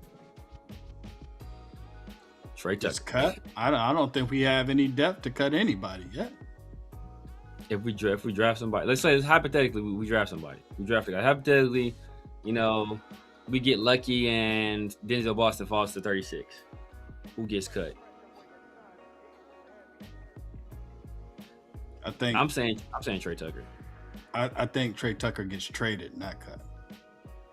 I think there's still some value in a Trey Tucker, but Naylor is taking his position. Let's just be real. Yeah. Naylor will be the wide receiver 2. Right now, if I had to bet on it, and then Besh would be the slot. We still need a wide receiver 1, but since Tucker is in his contract year, that's why I bring it up. Since we're talking about Merritt contract year, I'm not gonna lie, it got to be one of the nastiest wide receiver rooms in the NFL. And even if it's number 1, if we get a number 1, I'll feel more comfortable because it puts less focus or attention on everybody else, because everybody else starts getting into their natural positions. But then if you think about it, like, all right, Naylor is what, a wide receiver 2-3. Besh is like a wide receiver 3-4. Tucker 3-4. Thornton, if we're being real, 4-5. Based on last year, I think Thornton could do the Rashid role for us. Just get in there and run a 9 route, man. Run as fast as you can straight down the field. Hey, but don't you got to see it though? You don't got to see it. You don't have to see it for you to. I think you can do it, man. I just the way our offense was ran last year was just trash, man. Our wide receivers were running into each other. The concepts was trash. The play scheme was trash. Everything was trash, man. It's true. You know, true. Why you got Dante Thornton running flats? You know what I'm saying, in the first place. Yeah. Yeah. I mean, he should be running nothing but post routes, 9s, streaks. I mean, he had opportunities though. You're mute. But hey, hold on 1 second. Caller. Yeah, I mean, the thing with Trey Tucker is that why I don't think he gets cut is that it's rare that you find that guys that tall with that kind of speed. And I think that Kubiak will want to at least give it an opportunity to see what he can do with a guy with those kind of measurables. Obviously, we know he's not like a jump ball guy, but he is a deep threat. And at 6'5", you know, like that offers him the ability to kind of stretch the field and, you know, like create some separation. And create room for Genty underneath, create room for Jack Bech underneath, create room for Brock Bowers underneath. I think that would be the ideal situation for him. Obviously, you know, he's not a developed route runner. Like, does he have the feet to ever be that? That kind of remains to be seen. But I don't think they want to give up on a guy like that after just 1 year. You know, Trey Tucker, you kind of see what he is. And I don't think he's a guy that's going to, like, I don't think he's ever going to get much better than what he is right now. With Thornton, there's an opportunity for him to turn into a better player. You know, will he ever be I don't think he's ever going to be number one. I think that's out of the question. Can he turn into, like, you know, a number 2 receiver? I think that their potential is there for him to do that, but, you know, obviously it's going to take a lot of developing. But he only had 1 year in the league, so I think they'll take a chance on that. Real quick, man, we got a call. We got caller. If you let people know your name, where you from. My name is Will. I'm in the Vegas area. All right, what's up, man? What you got on your mind? So I think Bech is going to do a lot better than what we've seen from him. You got to remember, what we saw from everybody from Carroll was how bad they wrecked it. I typed it up in there, but, you know, you look at Meredith, right, on offensive line. Look at Meredith. In 2024, he ranked 5th overall. In a couple different positions, he ranked 3rd and 4th. Like, I think his pass blocking was 3rd overall, 4th for run blocking, right? He only had 1 pressure of the whole season. The Carrolls moved him out of position, put him to center, and he absolutely sucked. Okay, JPJ, 2024, only had part of the season as a center, and had a ridiculous 14 amount of penalties. And even with that, he still ranked 12th. Okay, and then the big argument that happened with him and Max Crosby behind the scenes, and that got him straightened out on that, where he calmed down his penalties. But they moved him from center to guard, and didn't get him lined up straight on that. And he had a horrible season as a guard. Pete Carroll's known for doing that all over the place. He did it all over the place on the Seahawks, on the defensive side of the screen. Mm-hmm. So you have a ton of players that are a lot better than what we saw them all last year. You almost got to forget everything that you saw on the field from most of the players last year. And like I say, I think with Bech, I think he's one of them that you're going to see. They put him to use on it. You're going to see he's 3 times the player of what you saw before. Or just talking about the wide receivers, that's him, but that's why. See, okay, so with me, just so you have an understanding where I'm coming from, is I don't like just assuming that someone is going to do something until they prove to me that they can't. Even young guys, like, as much as I will like a player, I gotta see him do it. I can't call them, we got one of the best young quarterbacks. Let's say we draft Mendoza, right? For example. I'm not going to go out and say we have one of the best young quarterbacks in the NFL. No, I'm not going to do that until he goes out and proves it on the football field. So in this conversation, we're talking about Jack Bech. He didn't do nothing the entire season. And a lot of that had to do with a lot of different reasons. You know, some of it was, he was a rookie, young player, the coaching staff, I understand the offensive scheme, all that. I get that. But there's also been a question, even with just Bech overall, and we talked about this, Severe. We've said this before. We're like, hey, look, where do you see Bech fitting in the offense? A lot of people will say in the slot, and he would be that big slot for the Raiders. But guess who plays in the slot? Guess whose role that is? Yeah, Brock. That's Brock. Right. So there's a conflict of interest there, right? So then, like, all right, who are you gonna prioritize? Brock Bowers or Jack Bech?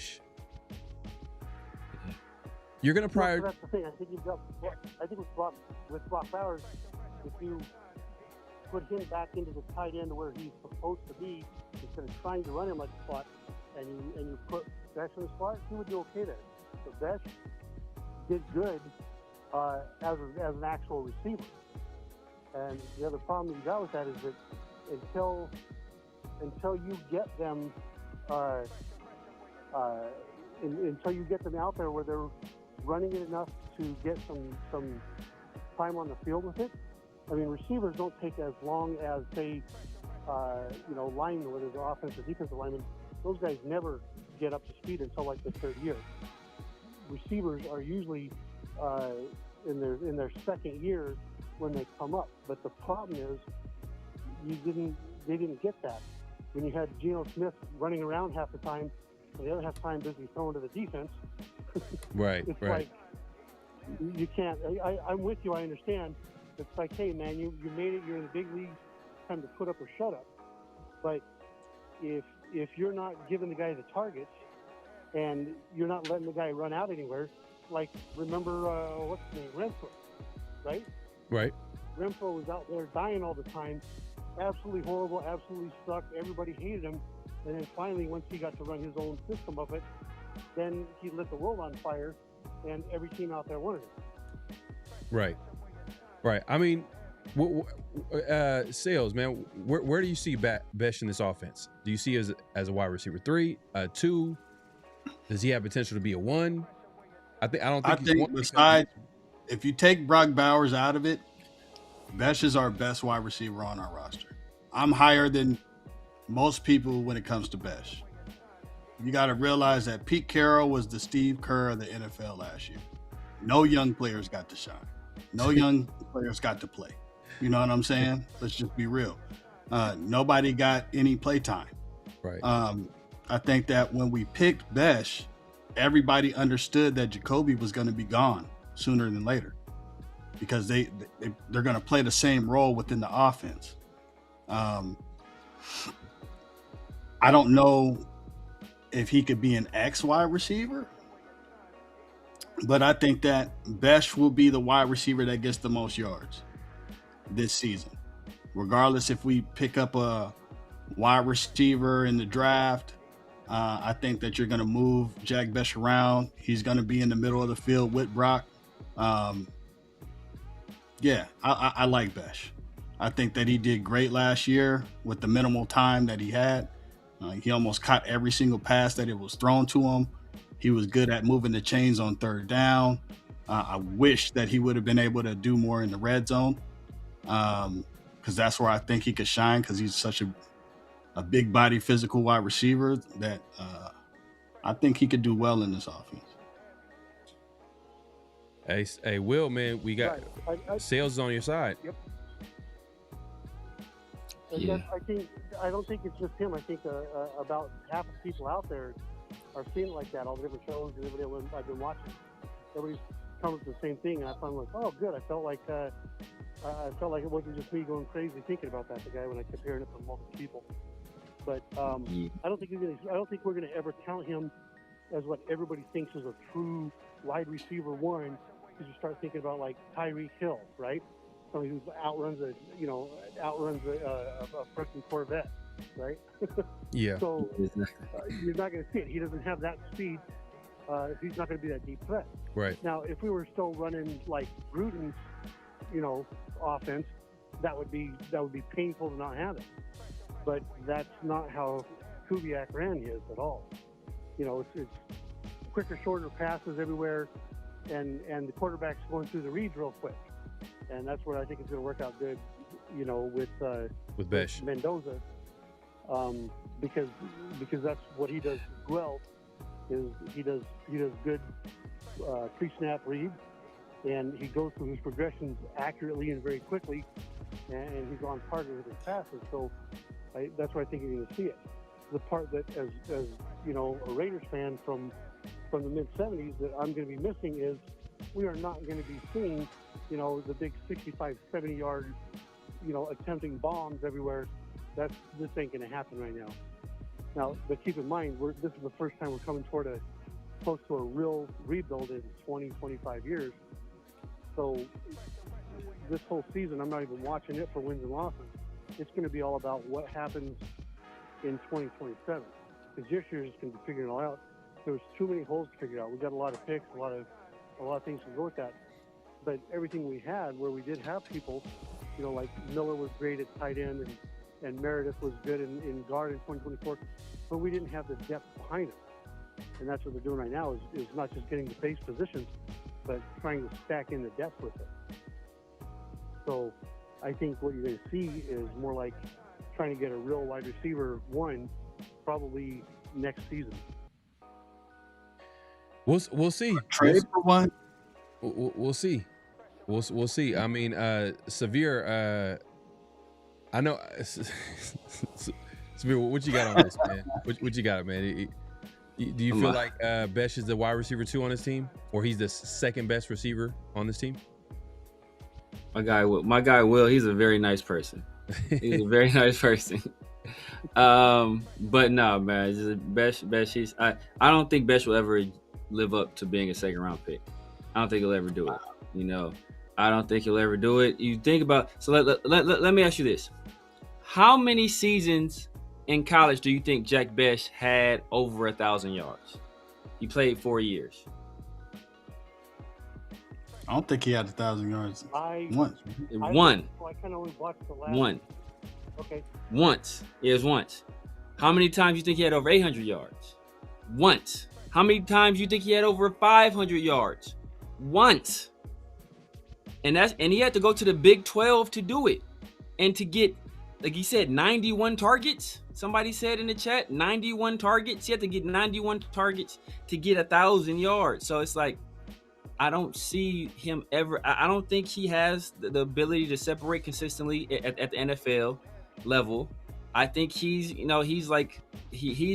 tight end in a wide receiver's body. And can he find a role doing something like that? Possibly. But I don't think, I don't draft those kind of guys in the second round. He's not a second round worthy wide receiver. I don't think he's ever going to be a wide receiver 2. He'll barely be a wide receiver 3. I think he'll be a guy that's a depth rotational guy, maybe a core special teamer. I think he's a guy that's, I think he'll be worthy to be on the roster, but I don't think he's a guy that's we're ever going to look to like, man, we got to get Jack Besh in the game plan. I don't think he's ever going to be that. And I don't think he has the talent to be that. Like, if he had the talent, like Michael Mayer, he hasn't shown it, but I think he has the talent to do it. Jack Besh, I just don't even think he has the ability to. So it's like two-pronged there, where like it ain't happened, and I don't think he has the talent to. At least like Dante Thornton, I think there's some talent there to be mined. He had a bad year last year, but I was like, man, there's something there to be mined. But with Jack Besh, I think he has good hands, strong hands. I think he's an intelligent football player, but that don't always fly in the NFL when you're dealing with some of the best athletes in the world. So I just don't think it's there. Damn. Yeah, I can't disagree about Thornton probably being better than Besh. I can't disagree with that. You think Thornton is better, or you think Besh is better than Thornton? I think Thornton has a higher ceiling. I agree with that. Not by a lot. I think both of them kind of cap out as wide receiver 2. My question is, can he reach that ceiling? Sometimes we do this. We've done this a lot with Raider fans over the years, especially with Al Davis picking a lot of these guys that run the fastest 40, and we think about the possibility. But sometimes, like, will this guy be in the same system or be able to develop to reach that ceiling? Sometimes it's not possible. Like with a guy like Thornton, you see what he looked like year one. I'm like, whoo, like if he doesn't get better this offseason with a new coaching staff, does he make it out of training camp? Right. I'm just saying, like, they have this coaching staff has no attachment to a guy like Thornton. And like, he struggled last year in every way possible. You know what I mean? So with Besh, okay, you could make a case that Besh didn't really even have an opportunity. Like, he didn't, like, I felt like he was, it almost felt like he was in a doghouse. Yeah. The way the coaching staff kind of treated him, like he did not get any run compared to a guy that was drafted after him in Thornton. Yeah. Started from day one. Well, you got to also look at that. Thornton is an outside receiver. Yeah. You know, at the beginning of the season, Jacoby was playing the slot, so that's why Besh wasn't getting on the field. Is because we still had Jacoby to what, week 5, 6?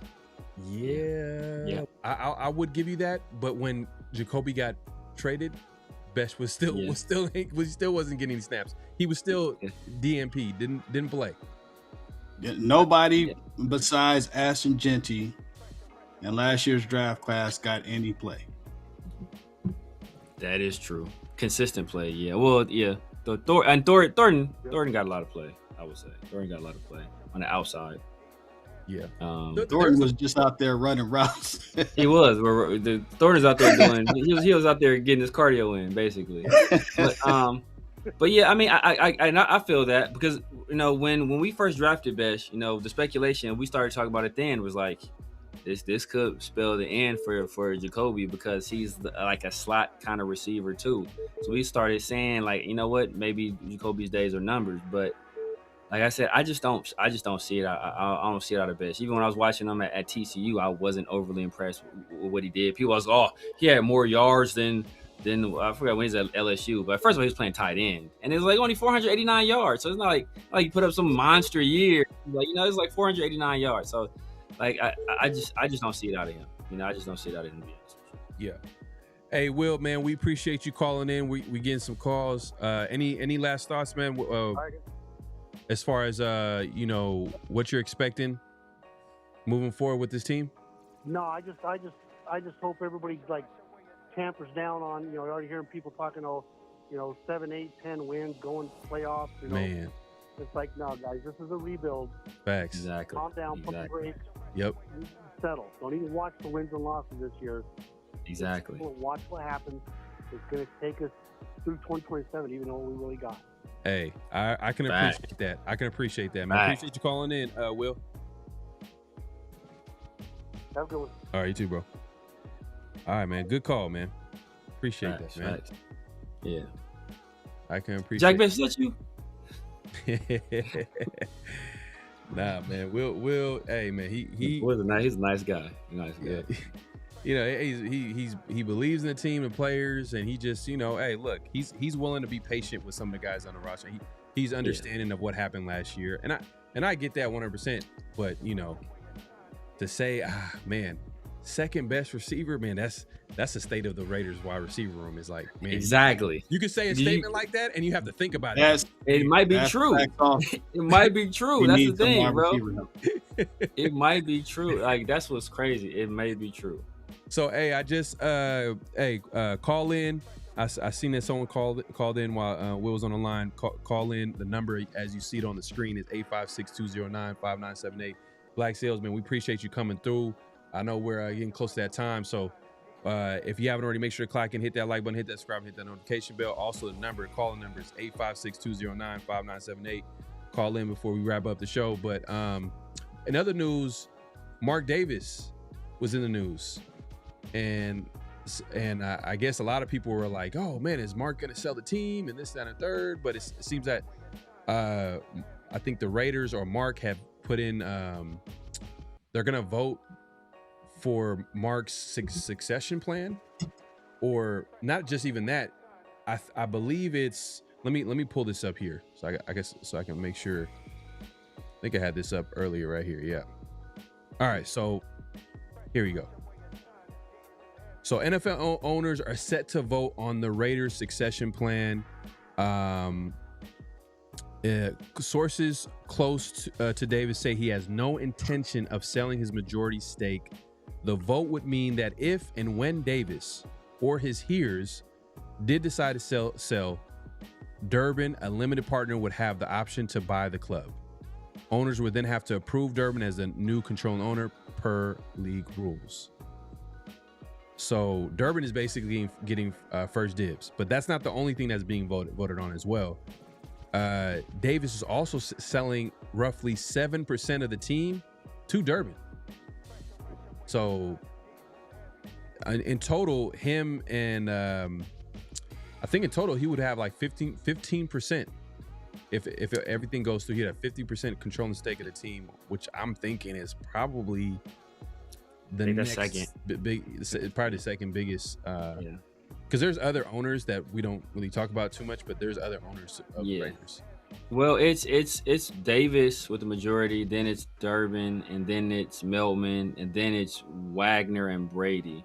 Then like Seymour has like a super, like everybody else has like super small infinitesimal amounts, but those are the guys with like the largest pieces of the team.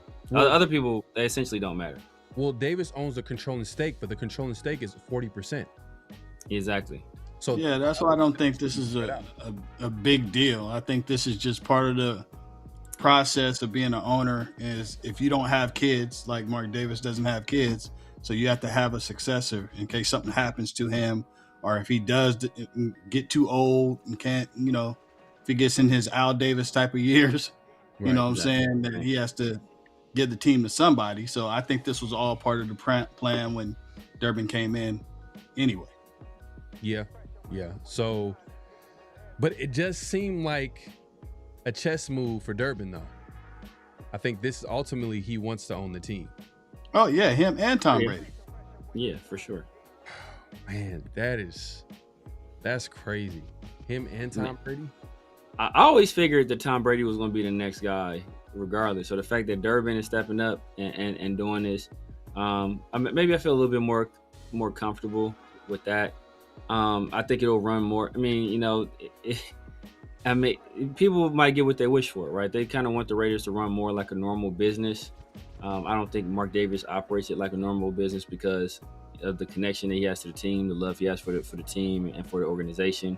He's been around it essentially his entire life. So, but if we do, if Mark Davis does decide to sell anytime soon, which I don't think will be anytime soon, but if he does decide to sell anytime soon, then Raider fans and Raider Nation will get what a lot of them have been asking for. I know a lot of people, they point the finger at Mark Davis. So if we get new ownership in here, we'll see if some of these problems, still happen, still persist. But and Mark Davis doesn't have any, like as Black Silver was saying, Mark Davis doesn't have any heirs, so he has to have some kind of contingency plan, in the event that he suddenly passes or anything can happen. So I think he's just setting things up.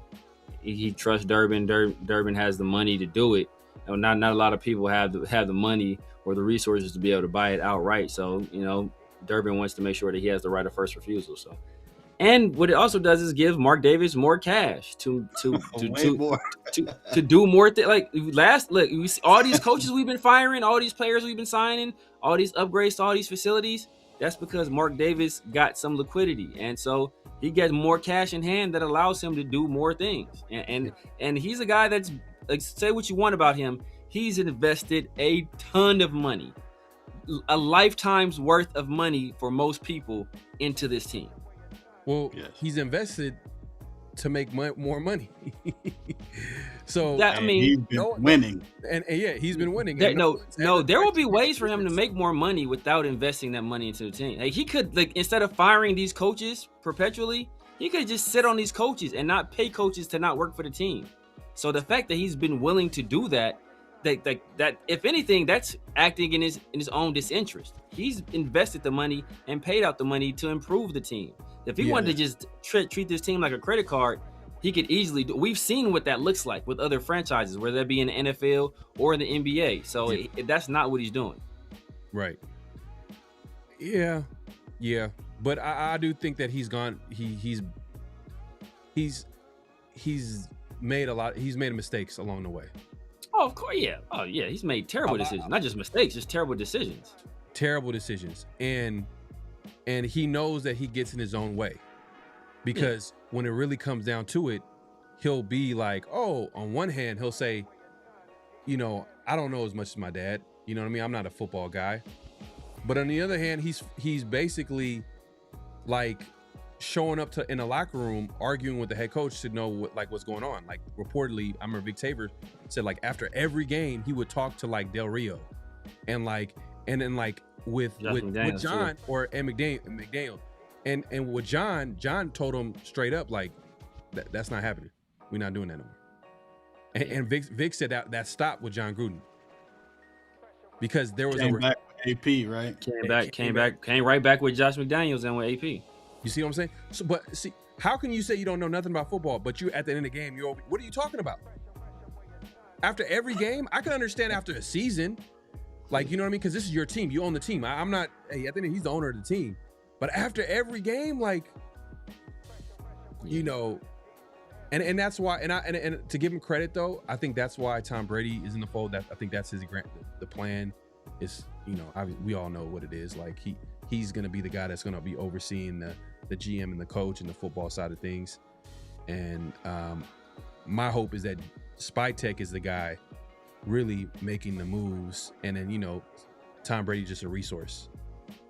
Yeah, you know what I mean. That's just my hope, because I'm like I said before, when there's more questions than answers, I try to stay away from it. Like with Tom Brady, there's more questions.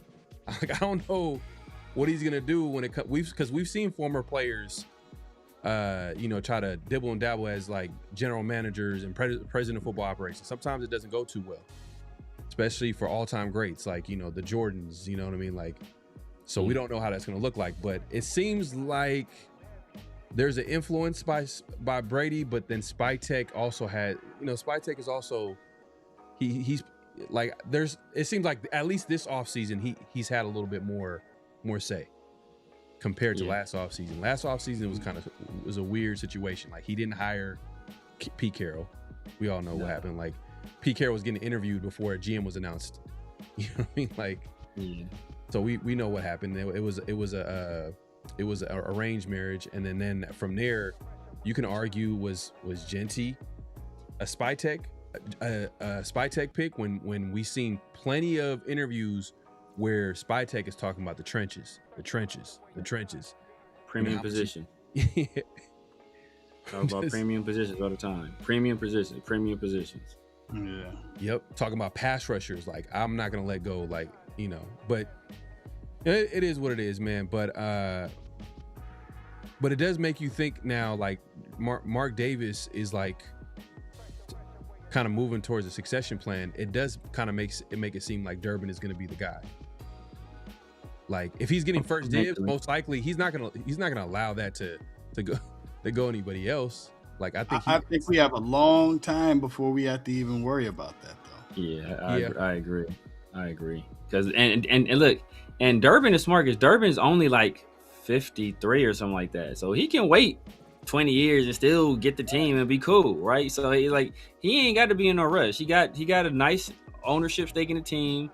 He's gonna be making money off of it. The Raiders are one of the most valuable franchises in the NFL. I want to say top 5. Some people speculated after this percentage sale of the team can be worth upwards up to $10 billion. So that will likely put them at second or third, you know, probably behind the Cowboys. I think maybe the Patriots would be the top 2 in front of them. I know for sure Cowboys are number 1. So if they would be top 5, I think they're top 5 most valuable right now. So that would just push them further up, make them even more valuable. And as I said many times, when Mark Davis took over this team, it was worth $700 million. It had lost value as an NFL franchise just 2 years prior to him taking over controlling ownership of the team. So, like, he's done a phenomenal job upgrading the infrastructure and the facilities and just mending the Raiders, so for the most part, their relationship around league circles, where, you know, they can get the NFL owners outside of that loser in Miami to vote for them to move to a city in Vegas, a move that the NFL have been apprehensive about for years. You know, they can get them to bring in a guy like Tom Brady as a part owner, even though he has an NFL, you know, a job calling games. Like, if that was Al Davis, the NFL was not approving those, because Al Davis had burnt those bridges when the Raiders were powerful.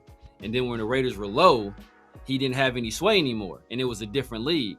That's why we say, like, a lot of the stuff Al Davis did early in his career, it didn't fly in the era of free agency. It didn't fly when the NFL was a more popular and profitable league, because, you know, like, the Raiders weren't as important to the league making money at that point. So, like, I think Mark Davis has done everything right except hire head coaches and GMs, which is a big part of his job.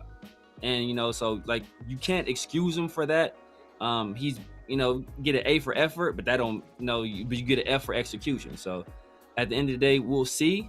I think this time he's trying to get it right. I think he brought in a guy like Tom Brady to assist in that. You know, I think he wanted a guy that actually knows football.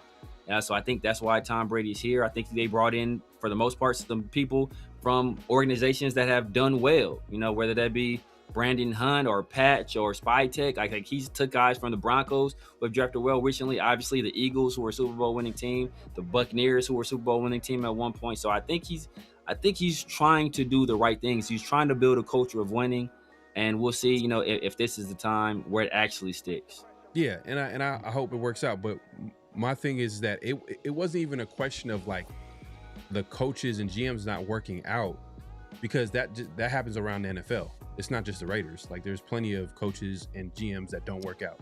The problem with the Raiders is their process of how they evaluate the head coach and the GM, like it was just totally off. It was totally dysfunction, because we're firing coaches and GMs in the middle of the season, where the coaches and GMs are getting fired after 1 year.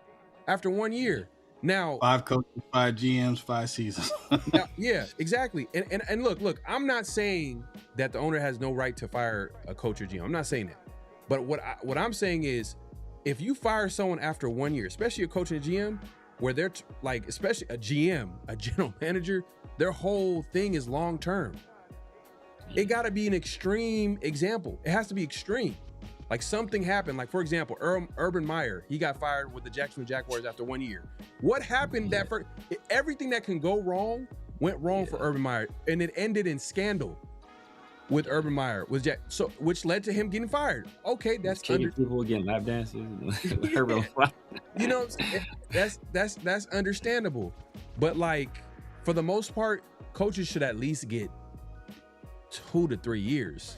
I would say 3 years. But that second year, depending on how bad it is, how bad that second year is, then okay, it's not the same as the first year. Now it's like, okay, man, if you lose the locker room in that second year, it's like, oh, like it's gonna be tough bringing you that third year. But if you didn't, then okay, you come back that third year, and after that third year, then you can really evaluate them, and all right, where's the direction going with this team? All right, it's time to move on. I get that, but I just feel like the process with the Raiders was always off. Like it was just dysfunctional, just weird. Like we're always doing weird stuff. But it feels like it's changed with Spytech and Brady coming into the fold. Like I was mentioning earlier, this offseason, the way their process of finding a coach, completely different than what I've seen in years past. Right. I just feel like they're building a elite front office now. You get the top GM, you get the top coach.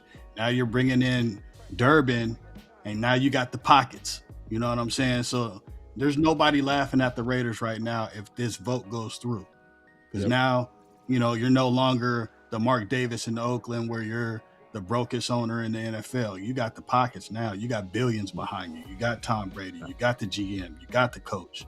Yep. Now we just got to get the personnel and the players together, and we're going to be running. Facts. We'll see, man. Well, real quick before we get out of here, Raiders got the number 1 pick. We all feel like we can all agree. I think it's going to be a quarterback. That's what it looks like, unless something crazy happens. But Ty's infamous. Oh my God, I'll cry. I'd never watch football again. But I'll cry if they pick Ty. But Fernando Mendoza seems like the heavy favorite to be the number 1 overall pick. Sales, man, what's your thoughts on Mendoza, man? Do you think he's going to be the next franchise quarterback for the Raiders? Do you think he's the one? I like Mendoza a lot. I think that if you put the right personnel, right coach around him, that he could be a top 10 quarterback. I think we got the coach. We'll see what the offensive line does. It looks a lot better than it was last year. We need to get some playmakers around him, though. But, yeah, I don't know why everybody is down on Mendoza. I think he has a good enough arm. He's 6'4". He could take a hit. He's accurate. He does NFL passes. He was in an NFL type of scheme, even though he was doing a lot of RPO. Yeah, I think he's gonna do well. Okay. All right. Let me ask you this, because this was a debate a couple weeks ago with Chris. Shout out to Texas Shield Podcast, and we were talking about Mendoza, his arm talent, arm strength, and I was saying that he has a very good arm. I think Severe, you were saying he has a good arm, and then we got into the conversation of comparing him to other quarterbacks and their arm talent. Like, where do you how do you feel about his arm talent or his arm strength as a quarterback? I think it's adequate. He doesn't have a cannon for an arm, you know what I'm saying? But it's adequate. It's good enough. Exactly. It's not a bad arm. No, You know, by any means. You're not going to be out there throwing back shoulder passes with a weak arm. You know what I mean? Mm-hmm. So, yeah, I like his arm. It's good enough. Now, it's not a, Cam Newton rocket, Jamarcus Russell rocket arm, No. Jeff Jordan, something like that, if that's what you're looking for. If you're Daryl Lomonica. You want to rate it on like a 1 to 10 scale, I would say his arm is like an 8.5. I think that's kind of high. I think that's kind of high. So that's like that would be like very good. Yeah, I think it's very good. Very good. So 7.5 to 8.5 is very good. Mm-hmm. And then like 6.5, and I'll say I'm just doing it like just to put context to it. If y'all don't agree, then y'all can have your own scale. But yeah, that's kind of. I'm just saying your like, brain scale is kind of off. But like if you're going like if you're in a 9 and a like that's canon. That's great. I say canon is when you're like at a 9.5. That's when you got 9.5 with 10. Yeah. You know what I'm saying? That's when you Josh Allen type of cannon, I don't think he's that. You know what I mean? No. So who's a 9? Who's a 9 in the NFL right now? Who has NFL right now? They don't have a cannon, but they got a 9. Jordan Love.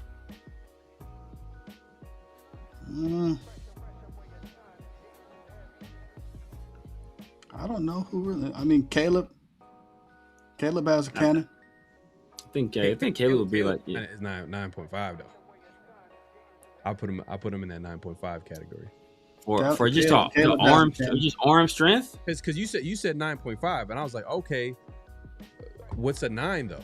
Not 9.5, like because you're saying a 9 is not someone who has a cannon. I was saying like from 7.5 to 8.5. I know that we're I'm trying to figure out like.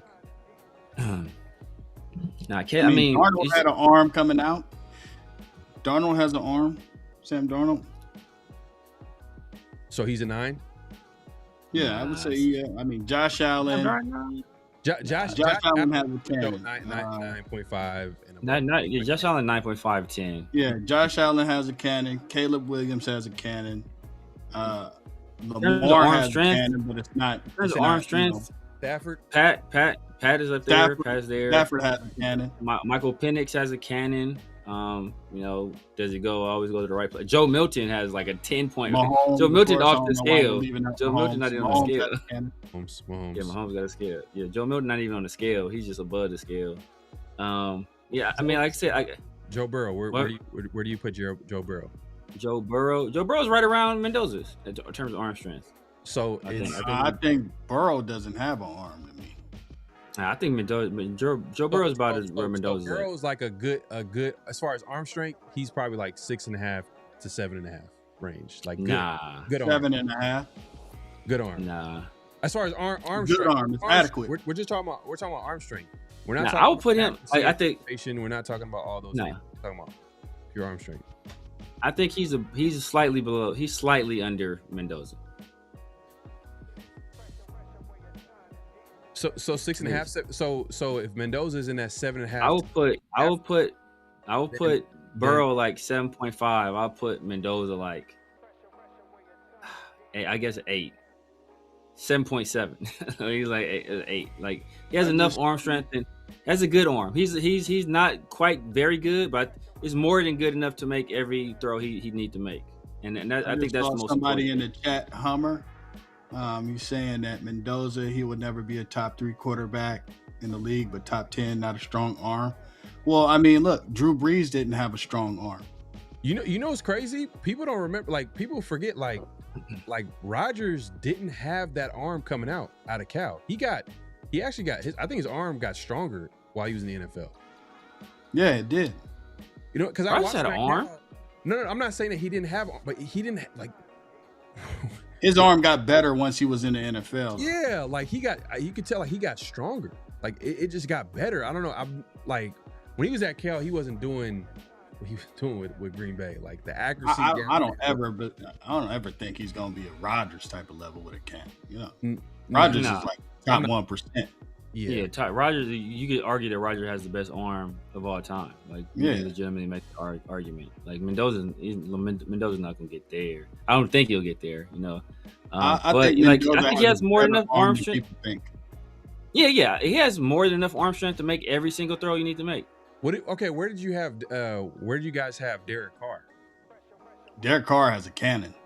Derek Carr is an underrated arm. That's why they called him by Baby A-Rod. I would say Derek Carr had a cannon. I won't say cannon, but he had a very good. I'll say like between 8.5 and 9. He's like an 8.5.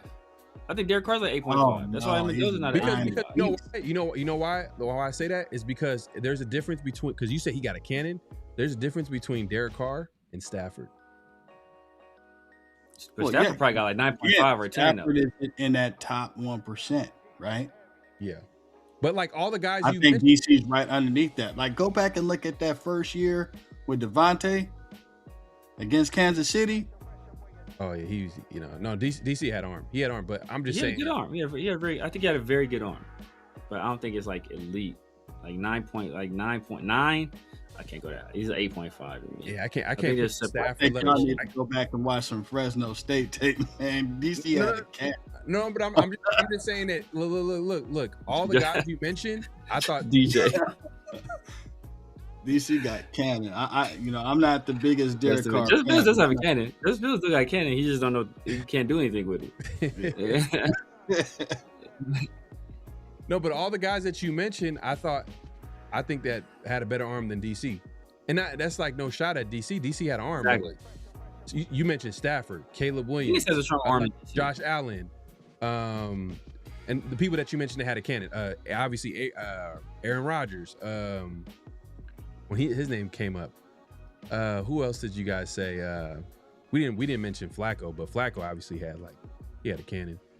If DC came into the league again right now, he would be top 5 in arm strength. Right now, even at his age. Now? Oh no, hell no! Right now, no.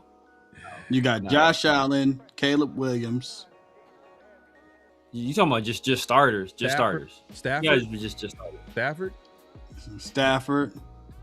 Okay. Penix has a strong arm than DC. No. Penix has a strong arm, bro. Come on. Penix has a strong arm than DC. He'll probably never be as good as DC. He has a stronger arm than DC.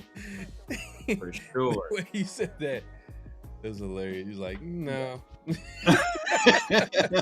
I don't know about Penix, man. Penix has a cannon. Penix has a legit cannon. He has a good arm. No, Penix has a cannon. If you think DC has a cannon, Penix has a cannon. He's not as good as Derek Carr. He may never be, but Penix has a cannon. I didn't see DC do fadeaway, deep ball throw. I'll forget, man. I think we have short memory. I didn't see Penix do the same thing. I didn't see Penix throw a dime, jump fade in the back of the end zone, falling out of bounds. Like I didn't see Penix do that kind of stuff. Okay, Russell Wilson.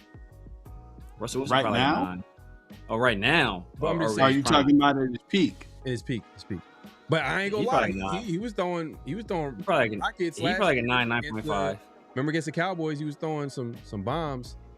He's still an accurate deep ball thrower, but everywhere else he can't do anything else. Yeah. Middle of the field, forget about it. His prime, he was like a 9.9. Okay, Russell Wilson would be like kind of like Derek Carr, and him would probably be I think he's slightly above Derek. Russ? That's what I'm saying. Derek, yeah, that's what I'm saying. DC is like between 8.5 and a 9. He's like a little better than 8.5, not quite a 9 yet. And you have Mendoza at an 8. Mendoza at 8, yeah. Okay. Oh man. I think we're on kind of the same page. I have Mendoza at 8.5, DC at a 9. Yeah. So I think Mendoza. I say I'm not worried about Mendoza's arm strength. He has enough arm strength to make every throw you need to make. Like once you get above a certain level, it's just like, okay, is he doing like crazy freaky plays? Like how often does that come up? Like not very often. So like, and he's not, and stylistically, like we'd rather be able to take advantage of it because he's not that kind of player. Like he's a efficient player. He's a on time, super mechanically sound. Like that's what he is.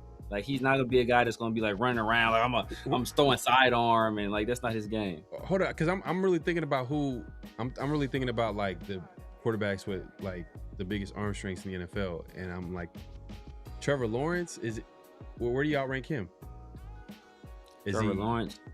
I don't like Trevor Lawrence as a quarterback prospect at all. No, I'm just saying his arm strength. We're not even talking about this. His arm strength? Yeah, we're just talking. We're purely talking. I think he's around DC. About quarterback. I think he's around DC. You think Trevor Lawrence got a DC arm? Yeah, I think Trevor Lawrence around DC. Oh, wow. Yeah. Yeah, I think Trevor Lawrence is probably a level down from DC. He's probably like an 8. Oh no, she got a stronger. You don't think he got a stronger arm than Mendoza? Trevor Lawrence got he's way stronger arm than Mendoza. I don't know. You forgot Trevor Lawrence. Go ahead, watch it. I remember Trevor Lawrence in Clemson when he had T. Higgins and Trevor Lawrence has a cannon, man. Trevor Lawrence, not a cannon. Trevor Lawrence has a very strong arm. He has a good arm. Jameis Winston got a cannon. Legit cannon. Jameis Winston, Jameis Winston is probably like close to that 9.5 range. Cam Ward probably in the same area, like 9-ish. At a scale of 1 to 10, about a 9. Yeah. Damn, it's not I really think Cam Ward's it's not really a lot of strength is being quarterbacks able to with a throw from cannon. different angles. It's not a lot of quarterbacks. Oh, Anthony Richardson got like 9.5. Anthony Richardson is top tier. Yeah, but he's 9. Not a real quarterback. For Anthony Richardson. 9.5. I'm saying like starters. I'm just thinking starters. Like there's not really a lot of starters that have like legit. There's only a certain few. If you go to AFC North, Shador, Deshaun Watson, whoever's the starter next season, probably most likely Shador. Like if we're getting grades, I would put Mendoza's arm at like a B plus, right? Then if you're talking about accuracy, I would put him like at an A minus, right? Mobility, I think he has enough, C plus. In terms of breaking down the play and then having everything upstairs, A. Questions about that. Questions about that when you're not in a two-read system. I agree with Baker Mayfield. Ooh, Baker Mayfield. Yeah, that's probably like a 9. Yeah, I'd say about 9. 9. I'd say about a 9 too. I don't think. So where do we put Jameis? Baker Mayfield is under Jameis, I think, in arm strength, in my opinion. Who's Mendoza's comp? Mendoza's comp? A lot of people say Jared Goff, see Matt Ryan. I've heard Sam Bradford. I've heard oh hell no, not Sam Bradford. No. That's disrespect. I mean, Sam Bradford was a good college quarterback though.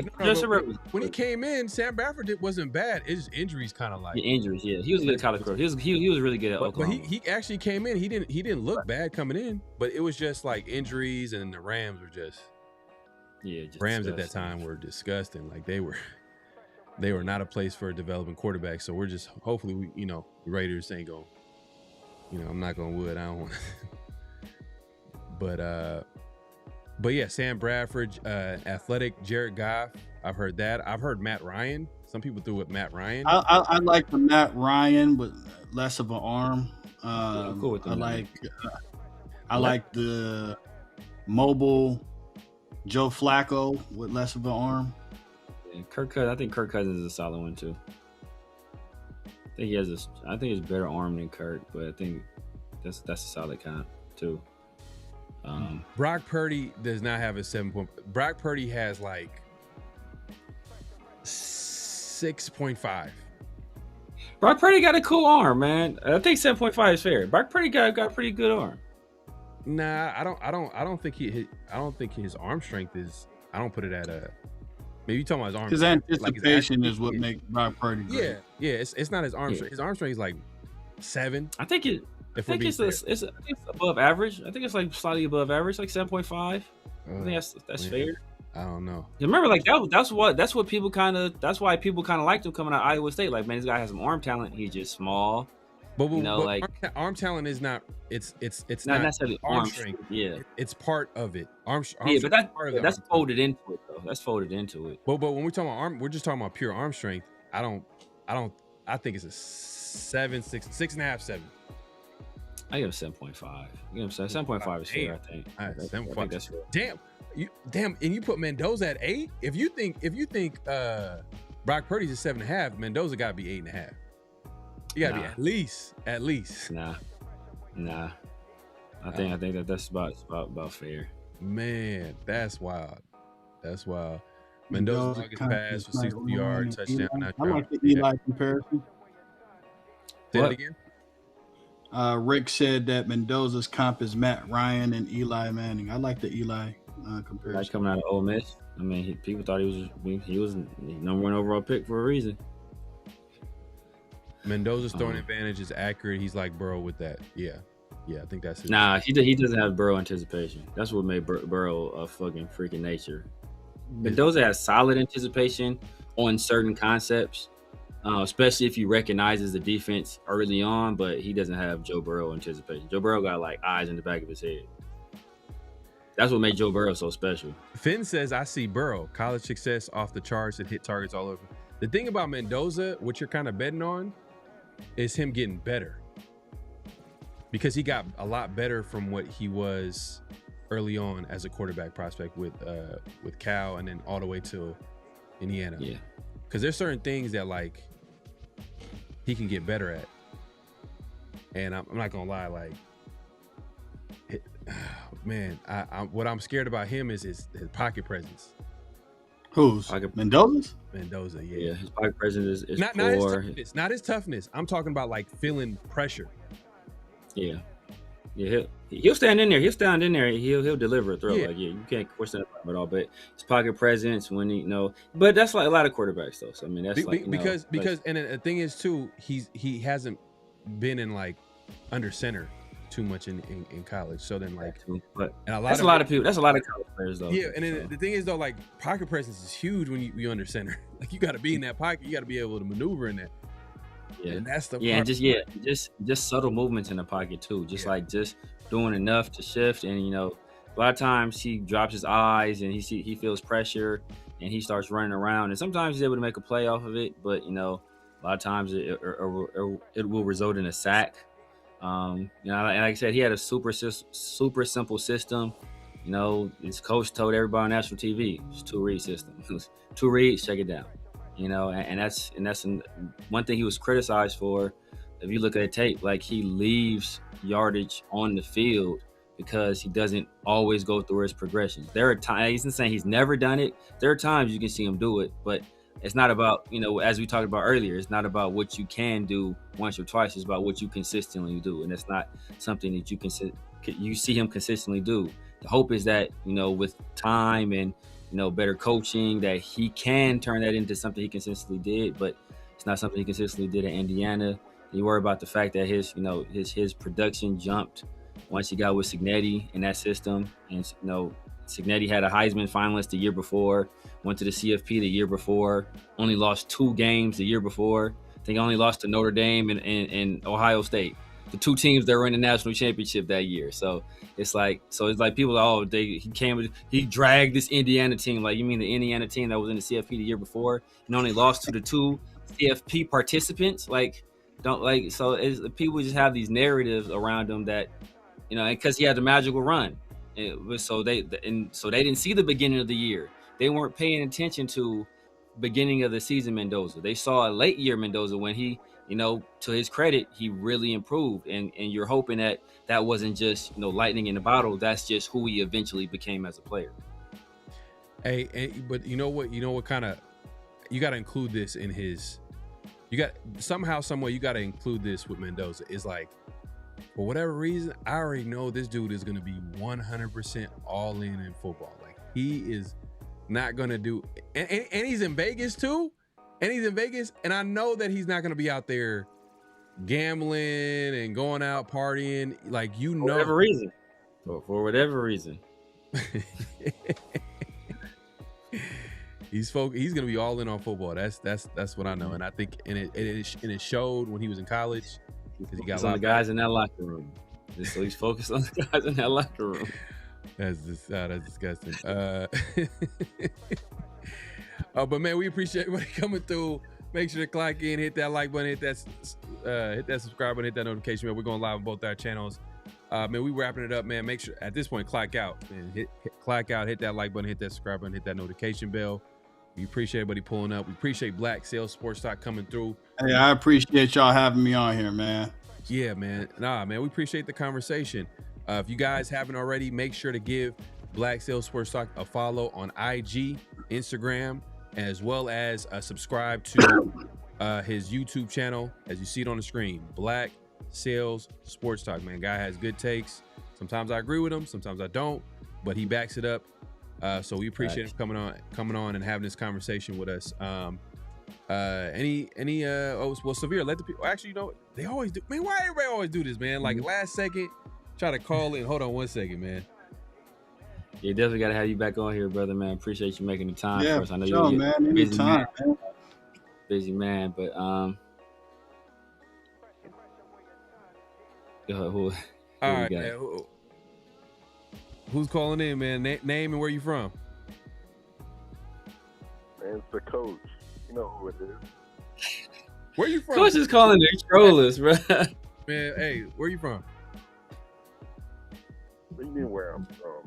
Coach got to be from Ohio. He from Ohio? Oh, okay. Got to be from Ohio. I'm assuming. I'm from Southern California. Southern California. Oh, okay. How was you from Southern California? Tommy Eichenberg, your favorite player, and Tampa Bay was your favorite team before. What's going on with you, Coach? The first thing I wasn't even calling in about Tommy Eichenberg, and the first thing on appreciate you, Rick. Is Tommy Eichenberg. He's the one. You. That's your guy. That's your boy. I think that's your family member. I said nothing about See, you got him a nickname and everything. That's your guy. Oh my God. Oh yeah, he's an Ohio State guy. He's an Ohio State guy. That's why. Okay. Yeah. I'm gonna have to go and tuck these kids into bed, Joe. It's all good. Hey man, hey coach. We gotta get going. We appreciate you. Man, you gonna wrap up because 6 years talking to Ami all this time. We gotta get up out of here, man. Hey, call in next week, bro. Hey, we were on for a minute. We were on for a minute. Coach was tucking Tommy in the bed. That's what he was tucking Tommy Eichenberg in the bed. We gotta get going. But hey, we appreciate everybody coming through. We'll be back next week, 50/50 show. Appreciate Black Sales Sports Talk coming through, and make sure to give them a follow on IG and on YouTube. Thank you. We'll be back next week. Peace. Down.